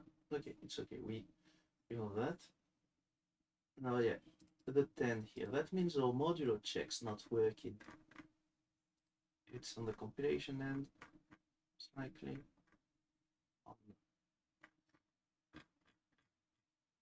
On this monster. Gonna pass modulo, but yeah. Oh, right. Very right. Ah,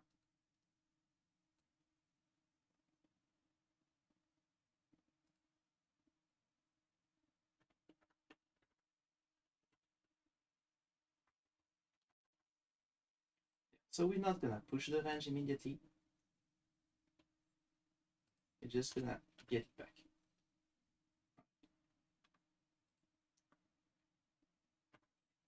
And there we will do. Oh, we will push that check here for the end.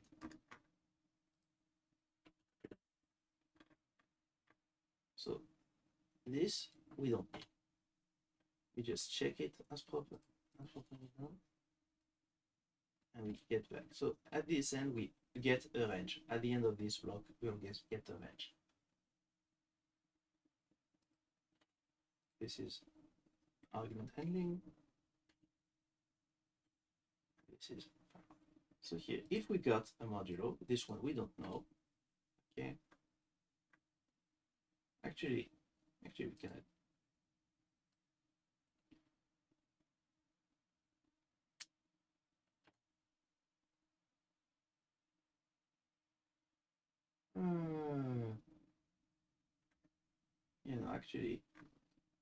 Actually, we do want to put that. Let's put that error check here. That way,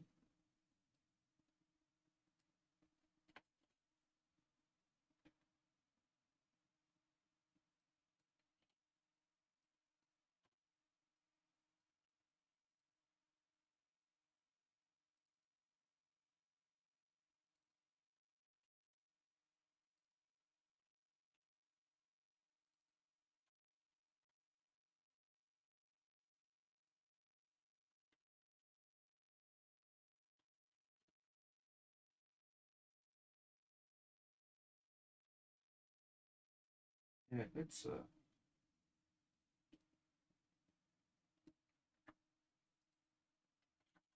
let's do that one again because it's gonna be a bit nicer for the user. We don't want users here. It's not like I say anything else. The users are watching. They're always watching.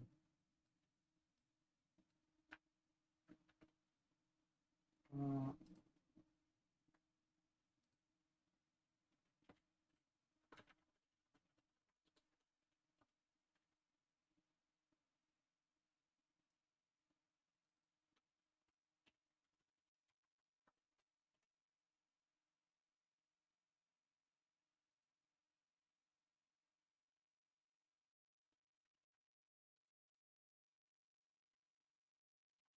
I don't need a clone. I think that's just a copy.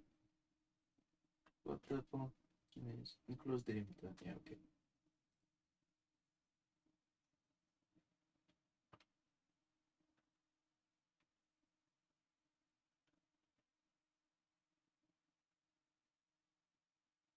Yeah, the else delimiter. There we go.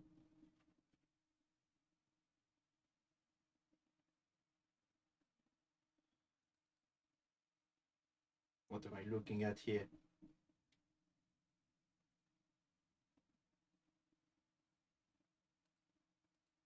Oh yeah, because that range can be the same.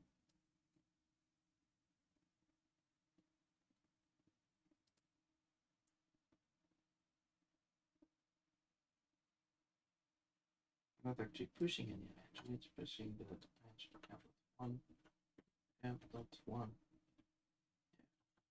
If it's here, but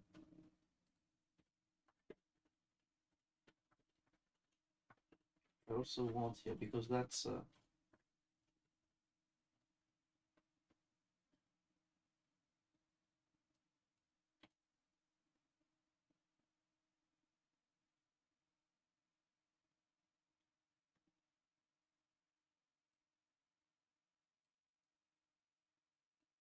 actually I don't want to.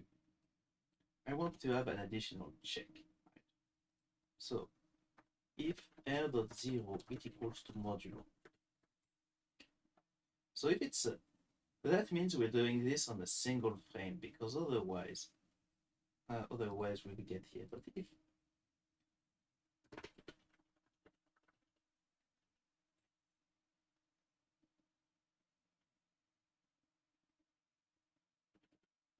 you know that's a 0, it's 0, 0.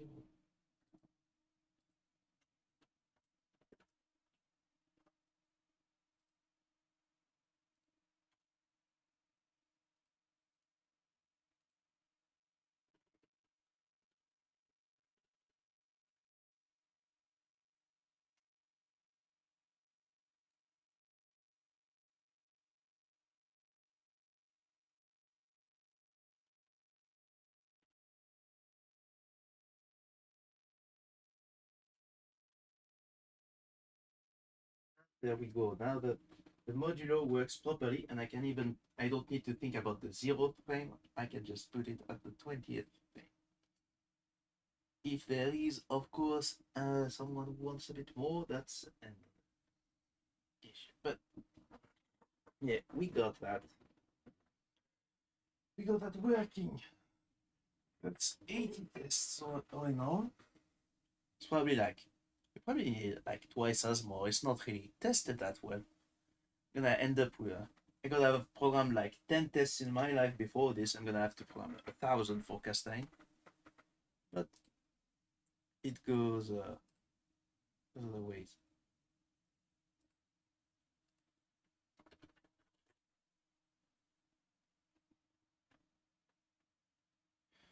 But yeah, whew, that was fairly big. That was fairly big, but we got the head branches. So as you can see, it's not so much the frame that was the issue. It was all this parsing and all of that. All of that just so a user can write FR 5 to 10 and modulo 10, and it will just work. And I guess the branch is here, but as you've seen the process. That was what was interesting. That how do we translate all of that, which is, I mean, it's a condition. Like, it sounds simple, but you can have to translate it into machine instructions at some point. It starts with here, and with all of that still, uh, and with all of these, uh, even though we did all that, that's still that's still not optimal. That's still not optimal. Like, ideally, depends, but you probably can get one less instruction if you do it properly. And in the case of the F5 or something, well, you get three jumps. You get three jumps. You get the jump false, jump true, jump false. Like, come on, you could just have one here, one that will do to jump false like the other ones, and it would work. But no, we got three instructions because you can still improve on that. But that's why, when sometimes, a feature that seems simple, like, yeah, let's do that on X-Frame. That's what has to go on behind the scenes to get it to work.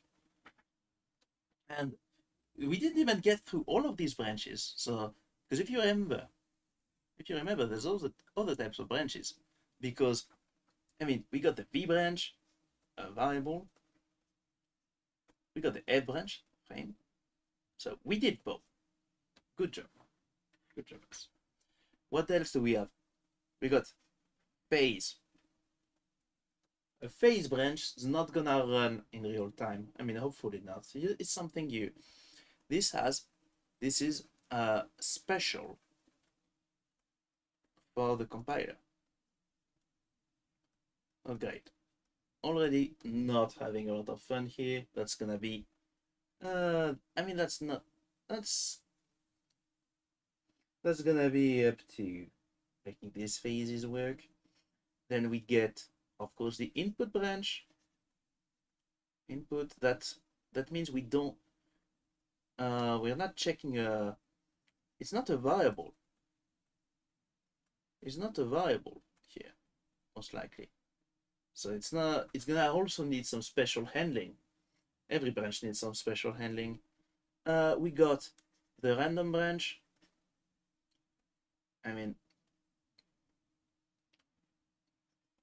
It's also special. But here it's more like, more about the online. Random does need some very specific handling on the online side. Then we get, what else do we got in branch? We got the flags. We got the L branch, which is a flag. No, that one's, it's likely special because we probably want to handle flags separately from regular variables, but also it's still a variable. It kinda gets in the way, I have to find out a way, do it, probably do it as a bit field, yeah, and very specific stuff for that. What other letters do we got? Event. It kind of goes back to phase. Same idea as phase. Event is very special for the compiler. That means we kind of separate stuff into two scripts. Which, come on. And that means there's gonna be also some new concerns here, which is what happens to an event branch when it's inside of another branch. Like, because at first I didn't allow it to happen, but now I want to allow that to happen. So it's gonna be hard. There's a sequential branch,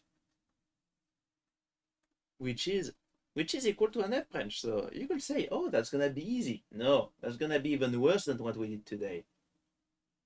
Because a sequential branch again needs to have all of this frame stuff, but it needs to handle, to know there's a timeline, and when to go above it, okay, fine.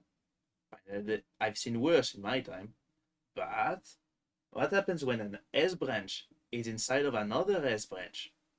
Right now in Castagne, I just disallow it because I don't want to spend forever on that.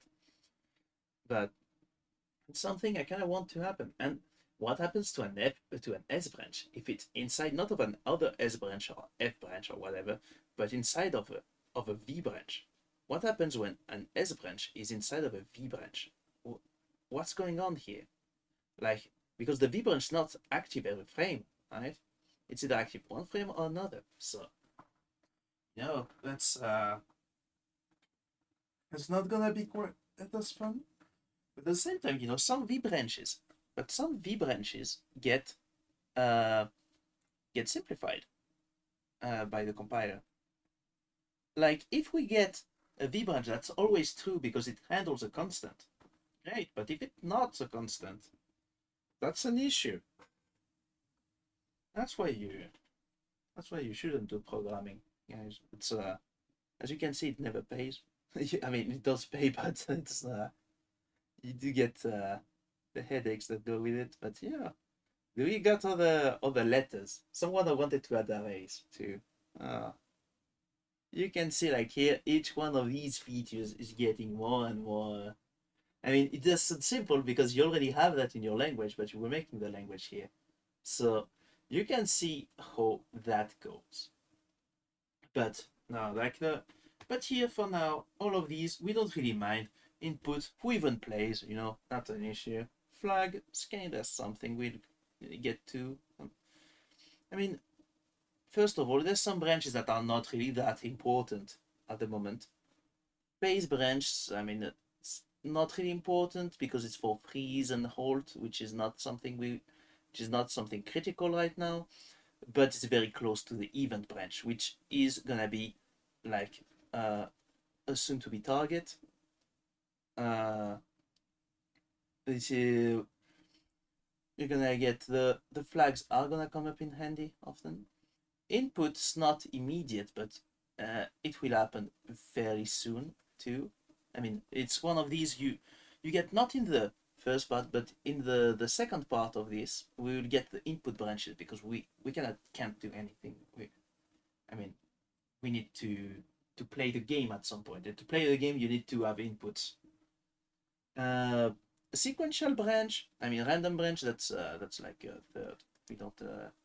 That's like a good while after. We don't really need to have it right now. Like if it's always deterministic, whatever. I mean, random at the moment is mostly used only for for VFX and stuff like that. So it's gonna annoy the artists and the people that actually have audio in their games. But it means it doesn't annoy me. So that's not that's not critical. We prefer having the game to work first. Uh, I mean, not all characters use random. Then we got the sequential branch. This one's not strictly needed, but it's one of the most useful. So that's gonna be also a second phase thing.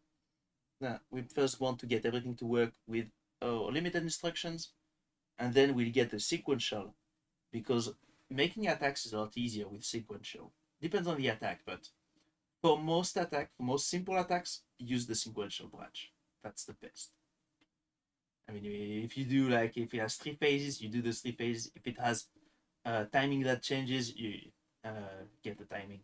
But yeah, yeah. In this case also, oh boys, I got the. We also need to add framed with variables.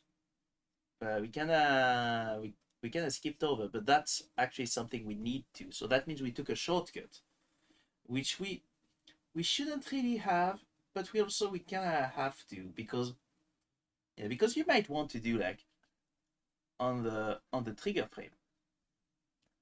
You might want to do something on trigger frame, and we also forgot another thing. I also forgot the plus. So forgot the plus. I also forgot I don't know 5 to trigger frame. But the thing is that how do you do all of these? So this is a missing case, which will need to get handled. Uh, and but this ranges, if it's a constant, that can work, but if it's not, that's a new question of how to handle ranges. That's really fractal. We probably need to spend another day on this thing here to get that. And I think that will go in the, because this is a kind of a special case. Like if we get just one branch and it's just a variable, that works out. So that's gonna be a special case. Which is a special case. You talk about the profiling. So that's a test for another day. We're not doing that test right now, but we probably should get the test done right now so that we don't forget about them later. So let's do this.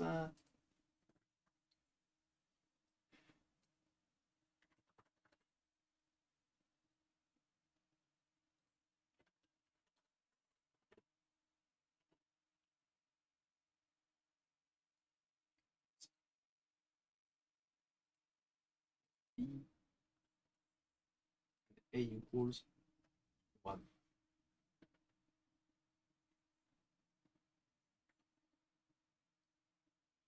A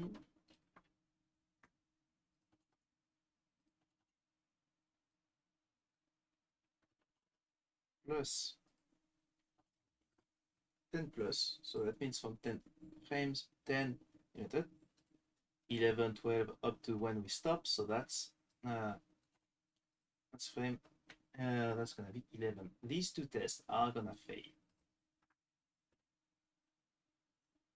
But yeah, but that's not, je couldn't pass a branch element B, couldn't pass a branch plus, couldn't pass it.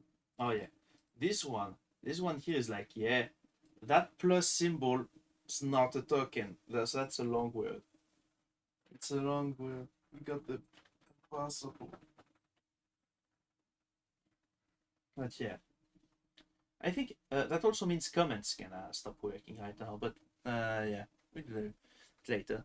But yeah, as you can see now that we put the test, almost really prepared the whiteboard. Now that we got the test, don't hesitate if you have questions. By the way, not so much here in the chat. But yeah, this is gonna go for a second time, for a later time, because we're not having this as a critical thing now, because I'm not sure if you see where we're going. I'm kind of just because we're not gonna see each other for a while, so I'm kind of just getting through the next steps, because I don't want to start the next steps today, because come on, it's like it's already late enough. Like it's gonna be one of these tasks you want to be focused for a few hours. But because right now we got, what's the next step? Because we got the states working. States are working. Branches are working. We don't get any new branch after that. Like for a bit, we won't get any new branch for a bit. What is the next things up? And that's gonna be entity management. A lot of entity management and states overriding. That's gonna be some of the worst to go through. But yeah, but we kind of need to, because it's gonna be super useful. So because we got our entity management, entity management slash flow. We got what did I say? Got multiple file, and we got our sub-entities. Why is each one of these gonna be annoying? So, entity management and flow, that's not the worst actually. That's the easiest of the three. So the idea here is that, as part of the entity, is that here right now we only have a vector of entities, but each entity actually doesn't spawn like this. First of all, here that means we can't remove entities, which is not something that we want in game. In game, we want to be able to kill entities, to destroy them or like correct them. So that means that all vector of entity will have to become an option and have some management, of which entity IDs and stuff are in the game. That means that we might get empty blocks. Okay, so that's one. But that means we need to handle it, but we also need to go through the init stuff. So that means every entity in our tick, first we initialize the uninitialized entities, and then we do the action phase. But the init phase, that's just for the new entities,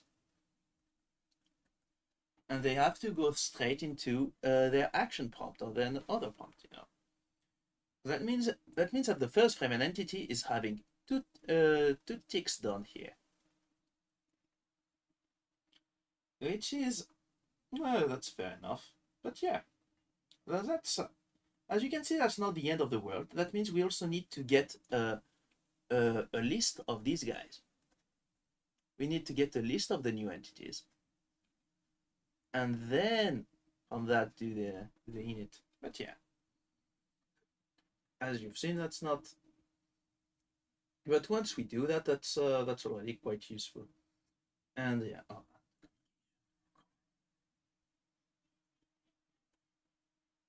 So this is then where it gets a bit trickier. It's gonna be the communication between entities, right? So because as we've said, you can, if you remember the cask var, this is why, by the way, we did the cask var like this. We got a constant, and we got our own. But now we're gonna add the target. A target's another entity. You can target another entity. The target is always valid. In theory, the target can be you. You can target yourself. But the idea is that, if I'm here, like, this is the current frame, like here, the start of the tick, and I have entity 1 and entity 2. Here's the targeted entity, and this is my own. So the idea is that here, that's the memory at the start. But then here I'm in my tick. In my tick, I can access my own variables right now with the status here. But the thing is that the other one can happen at the same time as me. If I read directly here, I could get either, if I could read directly like this, I would either get the value at the start, the value at the end, or potentially an intermediate value that it shouldn't ever be. So I can't access another variable. This path is blocked here. This is a wall we can't go through. That means we have to do our synchronization before or after. So the variable get, we can get immediately from how it was at the beginning of the frame. So this is gonna be our first way of doing that. The target, how to get the target value from before. As you can see, it's a bit more generic than the version we had before. So that means we might get a new way of writing this for the targets, but each in its own time. But maybe that way you can access more variables from the target. The thing is that the target might not have that variable, which means it's also a lot slower to do a target get. As you can see how I'm going with this, it's gonna be but yeah, do we have to do type check at runtime? Oh my. OMG, as they say. But yeah. So we got that going on. And then we also want to set variables in the future. And so to set variables, go here, that means we have an extra buffer step here that other entities can write to, and at the end we sync. We sync this at the end. Okay. So this is a so that's, as you can see, that's already fairly complex. The set behavior has delay, and the get has delay, and we also can check if it actually exists. Therefore, we don't know if the types are correct, and we don't know if we can. So that means that that's gonna be some additional compiler work. And one way to do that is to force everybody to have variables. Like, you can only target variables you already know you have. That might be something, right? But that also brings other problems. Because it can't be simple. If it was simple, it wouldn't be. Yeah. Because not every entity needs every variable, but yeah. Anyway, we might want to only check on specific variables and therefore be sure that they exist.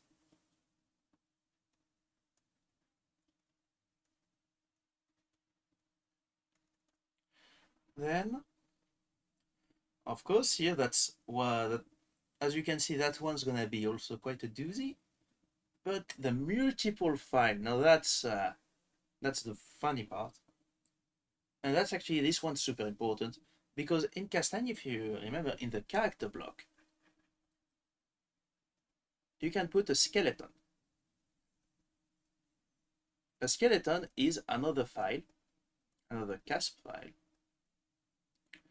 which we get from there. So the idea here is that you got your skeleton, which can handle, you know, like global system mechanics. It handles system mechanics, and then you got your character, your fighter here, which got its which is character specific. You have specific stuff. Of course, there's not only one file, there's also several files from the base, from Castagne, which is given by the modules. And so that means that your skeleton is your specific system mechanics, and the base is all of those, but that means there's a chain of files. And each time, and of course each one of these has their own state scripts and variables. These get added, yet they get added together. However, it's not just a copy paste and copy paste at the beginning, because the files will have several times the same state.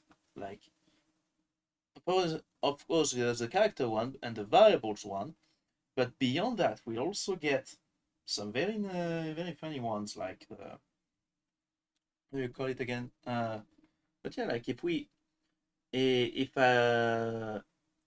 I can easily overwrite the state. So if I got my cool state in both, which one do I use? Well, I use the one from the last one here. It can overwrite anything. It's always as so, like the last declaration overrides the previous one. However, most of the time it's more like I want to add some behavior, not just replace it entirely. I want to add some behavior. That's why we have the call parent. And you know what that means? This is actually like a big strength of Castagne, but it's also gonna be our local own day or two of work, which is gonna be clear to that. It's this call, because this implies the call script, which is another one of these big things, but that means we need to do that these relations for the multiple file. But the call script, this is that if I have a helper state, for instance, and I have my cool state once again, I can actually, do my instructions and call the helper state and do all of these instructions and continue my own work. That means I can also call it from several ones. You might say it's kind of like a function. It kind of is like a function. It's also it's an inline function, which is also why it's getting a lot of it's gonna get a lot bigger here because we're actually making these proper functions. Yeah, you've heard it here, folks. We're gonna get functions in Castagne. I'm gonna have a lot of fun with a lot of quotation marks around it to implement that. But that means we can actually call that, and we have to see how it works with the parent and the relationship graph. We all have the. You see already how it's already getting to be, and subentities. That's the last one, and this combines everything we talk about here, right? Subentities combine everything, which is why it's the final boss of this phase. Why is because subentities it's basically as I said earlier, like it's gonna be your projectiles, your puppets, your whatever. But we want to share as much code as possible, so that's not always gonna be the easiest to get through. Right? So what we do in that, because here we'll need to, in one file you can declare several subentities which have the structure subentity name and the name of the state, and this is what does define them. This will have to be handled by the compiler like we can do on the multiple files. That means that let's suppose here we got the skeleton and we got the character, and here you got some stuff from the main entity, the main, and here subentity and subentity. Which one takes priority over the other? In what order do we do that? And the orders actually gonna be like this. So this is the final one, then this one, then this one, then this one, in order. So this is the one that gets overwritten the most. We do it first we first do all of that separately, and then we assemble the subentities. Subentities also are very funny because they also have a template. The template gets it first, so it's subentity template main. This also means they got a lot of variables and we want to remove them, but it also goes against the target because maybe we will need that variable in another file. Another file might be interested in what we hear. So maybe we'll need to declare some variables as being able to be read or not optimized. We're having a lot of fun here, folks, of course. But yeah, each thing in its own time. So we got the subentity idea here, but then we need to create subentities like a projectile, and then you also put its position, and you want it to appear as soon as possible.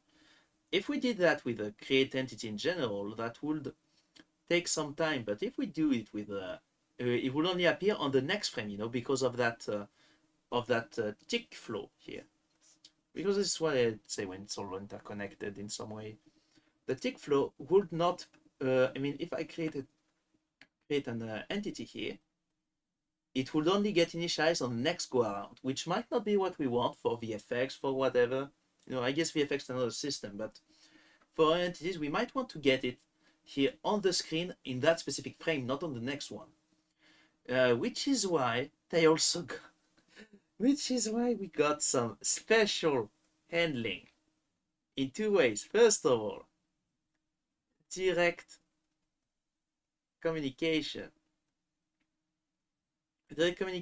between an entity and its subentities, which means that we're gonna this workflow, we're changing it.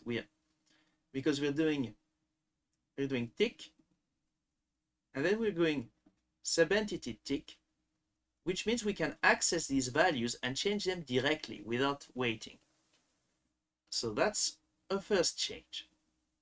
I can also make this one red, that way you can see. We're actually handling with all that. And then of course, I mean, that's we got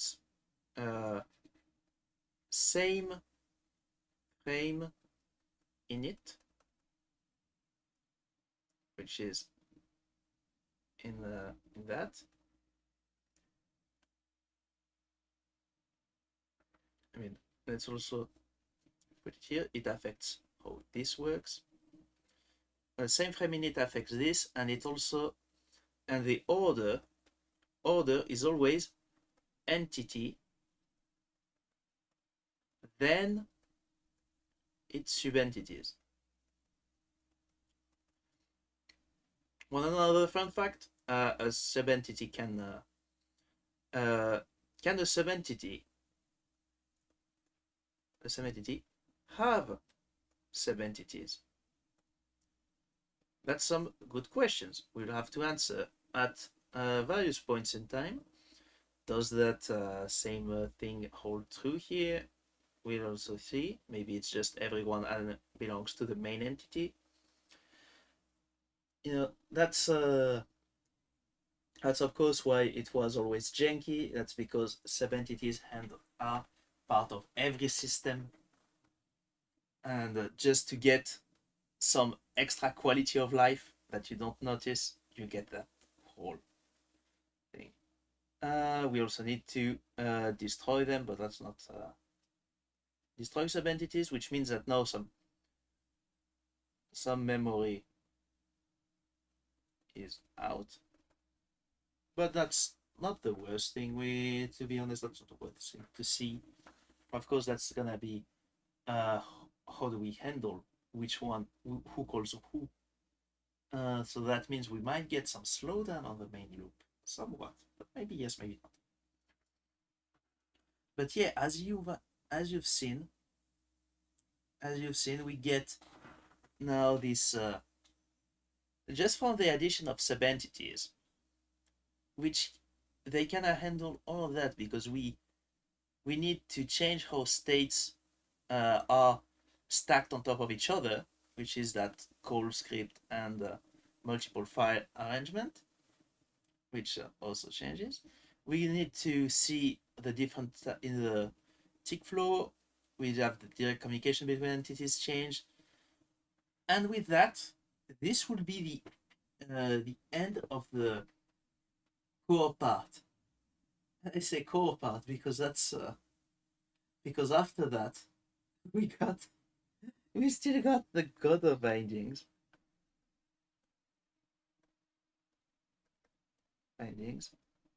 and the editor. Once we got all of that, it's still unplayable, but we got phase 1 done. That's why it's a lot of work, but we will get through it one by one. We don't need to rush things out one by one.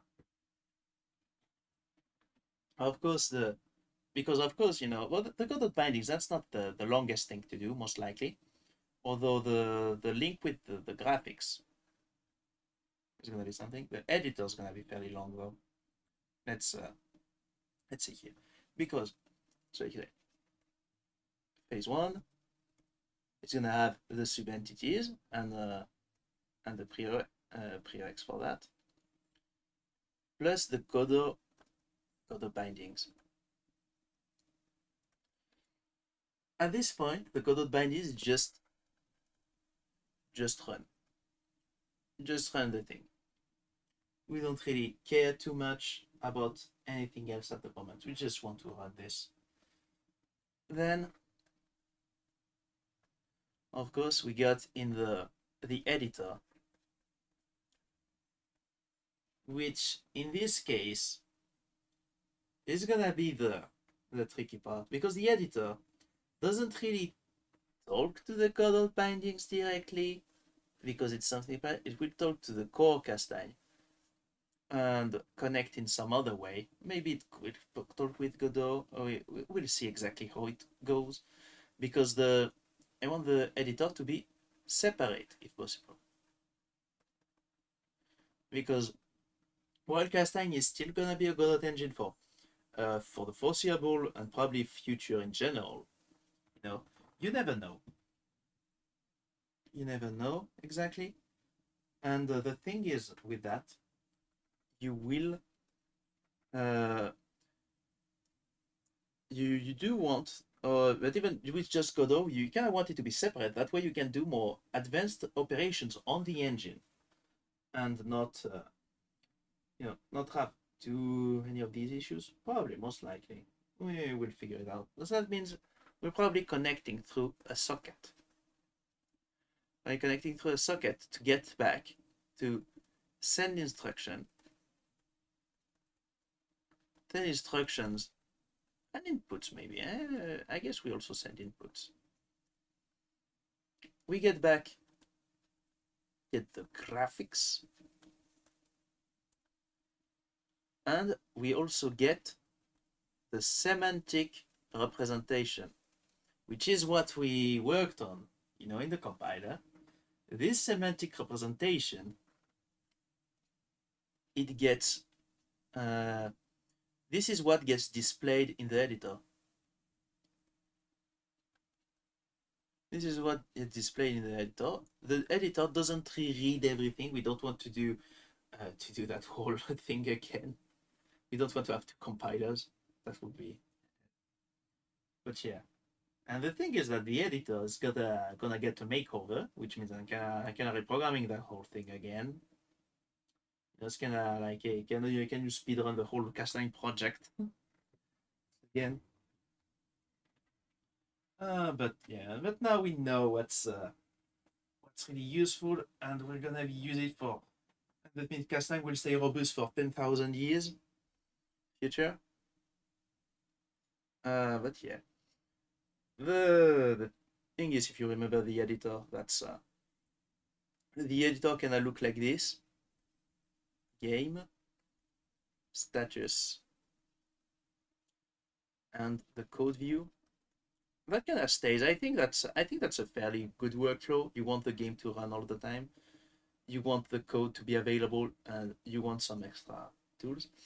Of course, it will get adjusted, especially like some. I'm probably removing the main menu, so that's gonna be something fun.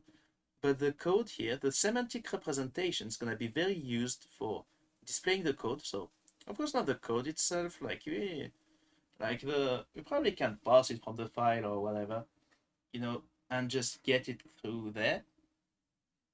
So that's not our main issue. What the semantic representation gives us as information is, first of all, what semantic elements have been found, which allows us to edit them a bit better. For instance, if we got a function call, like a hitbox, where that hitbox can now be displayed in the game. That's the gizmo system. The semantic representation allows the gizmo system. It also allows better navigation, because we know what each state is in which category and all of that. It also, thanks to its metadata, but it also allows the call graph, to exist, which allows us to know which state is calling which one. So with all of that, we have. This is why we also didn't want to crash out when we didn't get the correct thing. We wanted to get the errors well, but also keep those semantic blocks in order so that we can display it here. Well, that's why it's a mess at times, but yeah, we get that. Got that. And so this is gonna be still a fairly big endeavor. Do we want to make the code, the editor, super strong from the start, or do we want to build up to it? That's another question. I think we I think it's more a question of we will build up to that editor, but we want to get that structure of socket and semantic representation going first. That way we know that it works. We know all of this works. Even if we don't get any metadata at this point, that's not an issue, right? We just want to get the code. We want to know which files it's from, so that we can know which files to edit. We want to show the game, so that we can actually play the game. That's kind of like when I do that, and show the compilation errors. That means that way, the sooner the editor comes online, the sooner we can get through it. Of course, the old Castagne editor will be better for a bit, but I think we will be able to surpass it fairly quickly. But at this point, that's just a very basic editor. And in any case, it's not like the game is actually doing anything, right? So, the next step after that one, and of course, the goal of binding is just to run the game and see what's going on, which means we probably will get, of course, we will get like a fake view that just lists, oh yeah, it's running. I'm getting some values here. Okay, cool, perfect. But then that means that phase 2 will start, which is phase 1 is just the basics. Can we actually run that thing? Probably get that compilation done. Phase 2 is, can we actually get that casting engine to a good point? That means that it's when we add the modules.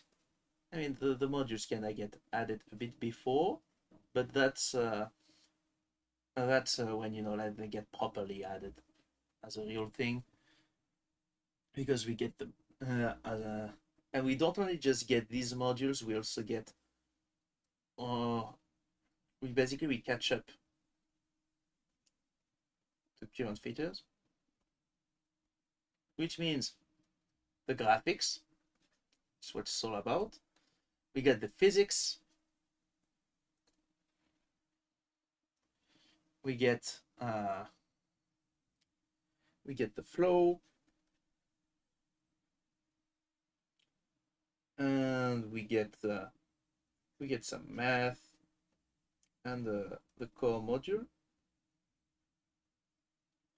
We get input, we get AI. But what we also gonna do at this point is also gonna start the rollback tests early. We're getting rollback. We're getting rollback offline. It's not. I don't want to handle online immediately. We're getting rollback offline. Of course, Castagne doesn't really handle. I mean, it handles rollback, but the sockets and stuff, that's not Castagne's work. It kind of just, you just tell it, yeah, bro, you can go back, you can go forward, you tell it the ticks. That kind of means that's probably a bit on the Godot side at times through another extension, but everything that handles memory goes through Castagne, so that's why we want to get our rollback working properly. And we of course get that also when we get more tests, and we get our performance tests, so that we can track out, track what's going on, right? For each test, hopefully hold it in a file, make some cool graphs at the end of the year. That way I can brag about, oh yeah, Castagne's faster, or I can complain about Castagne slower, whatever. We just see how we manage it. And then we have a phase 3. Yeah, we can do. We kind of do. Phase 3 is where we really expand all of that. So that's very editor focused. That's where it gets the genre support. And see exactly how more tools, more tutorials, and all of that.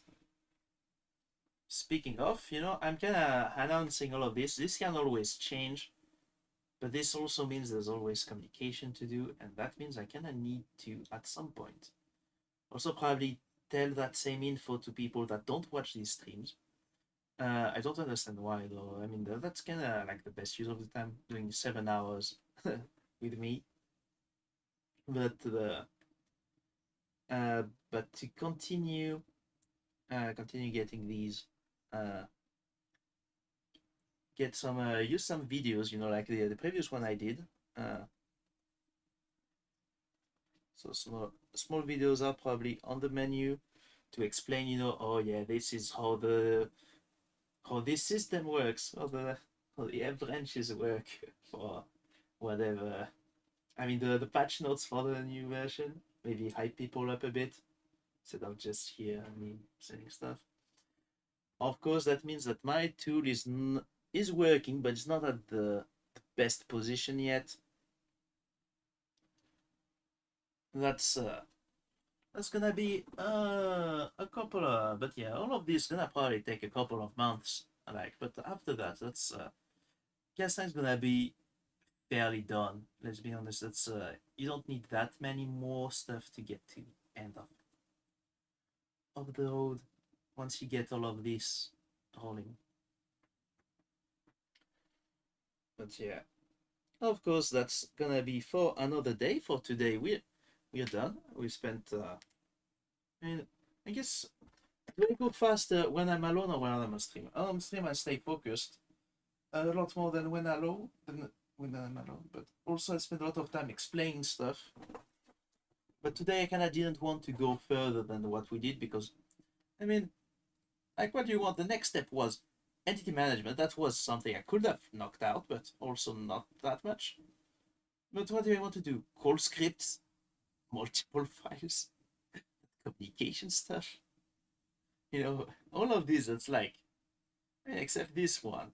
This is a full day of work. Like, whoa, that's already so many scripts and states. Especially like, if I'm honest, I probably also want to parse every file separately first and then put them together. That way we can also reuse that and improve the compilation times. So, but how critical is that? That's an excellent question. But yeah, as you can see, there's a lot of small stuff even in that. And I didn't want to do that today. Yeah, phase one's fairly big and interconnected. Phase two, then that's just the rhythm. Like we got some annoying stuff, specifically the specifically what do I find what will be annoying in that phase two. I'll tell you immediately. Uh, it's the rollback combined with the graphics and the input. This this is the combination I don't like. Why is so? Because that's the part that goes outside, you know. Graphics has to use this ID, this instance data, which is data that's outside of the Castagne memory system, which means it also needs to be locked outside. It needs to be done fairly outside. So which if I bring back a shader setting, like if I change the shader setting and then change it again, like, whew, that's you that kind of works only one way. I need to remember the shader settings I changed and when, and do that and bring it back. That's gonna be something. There's the flow's gonna be annoying, of course, because it's that's you know every transitional state is the one that's annoying. Once you're in there, you're good. But this is here. Math, it's okay. AI, it's another state machine. It's gonna be expanding the compiler again. Physics gonna be writing a physics engine, which there's headaches to be had there, but it's also like a simple physics engine. It's not that bad, and especially here we gonna use a lot of pre assumptions, but the physics engine the part that will actually be more annoying for the physics engine is when we get more some of the platform fighter stuff. Same for flow. The part it gets annoying, the flow gets annoying immediately, but The part that gets a bit trickier is when you go in and out fairly often. One of these, of course, is that if you, instead of trashing everything, how can you get instance data across several engine versions? And it's not something I want to think about right now, but we will get through it. But you know, physics probably gonna be one of the fun parts. With the Castagne engine, of course, being. I mean, there's other modules. I think there's other modules. There's sound. Poor guys. I always forget sound. That's one of the annoying parts too with the rollback. Very annoying. Especially here, I'm gonna have to expand on it more. Because some param that's kinda nice, but for like 2 minutes. But yeah, of course, this is already going to require editor improvements. It's gonna evolve together. But you know me, we're gonna have a grand old time. But yeah. So anyway, that's gonna be the next few months of work. Kind of want to. The more I say about that, the more I realize, like, you know, like my plans kind of probably are a bit too tight in that regard, like in terms of temporality, because I figured I could probably knock out a lot of Castagne, you know, like get the bases out in a couple months. But and then get to writing a rendering engine for work. I mean, I guess this is work too, but you know, like kind of my specialty is rendering, so I kind of figured out I would get back to rendering a bit soon-ish, but at least phase one. Once phase one's done, the rest is more. I don't need to stop and go every time. I don't need to think about all of that because once it's done, it's either add a system and use it, or it's just use already existing systems. Here it's we make all the systems work together from the start. So the next parts are gonna be more like, oh yeah, I need to add burst, I need to add proration. You know, that's the part, but it's gonna have to find a way to do docs and a website. Come on, that's a lot of different skills. When I think of it, also I'm also never relying on the community at this point. I kind of probably need to do something about that. But yeah. Anyway, that's the plans for the future. You also saw today how we did this branch. I hope that was entertaining and or nice to hear. And I'll catch you guys. I'll catch you guys later. Have some nice holidays. Merry Christmas in advance. I don't think I will be streaming before then. Maybe in between Christmas and the New Year. We'll see. But yeah. See you around, fellas. Have a very nice day. And bye.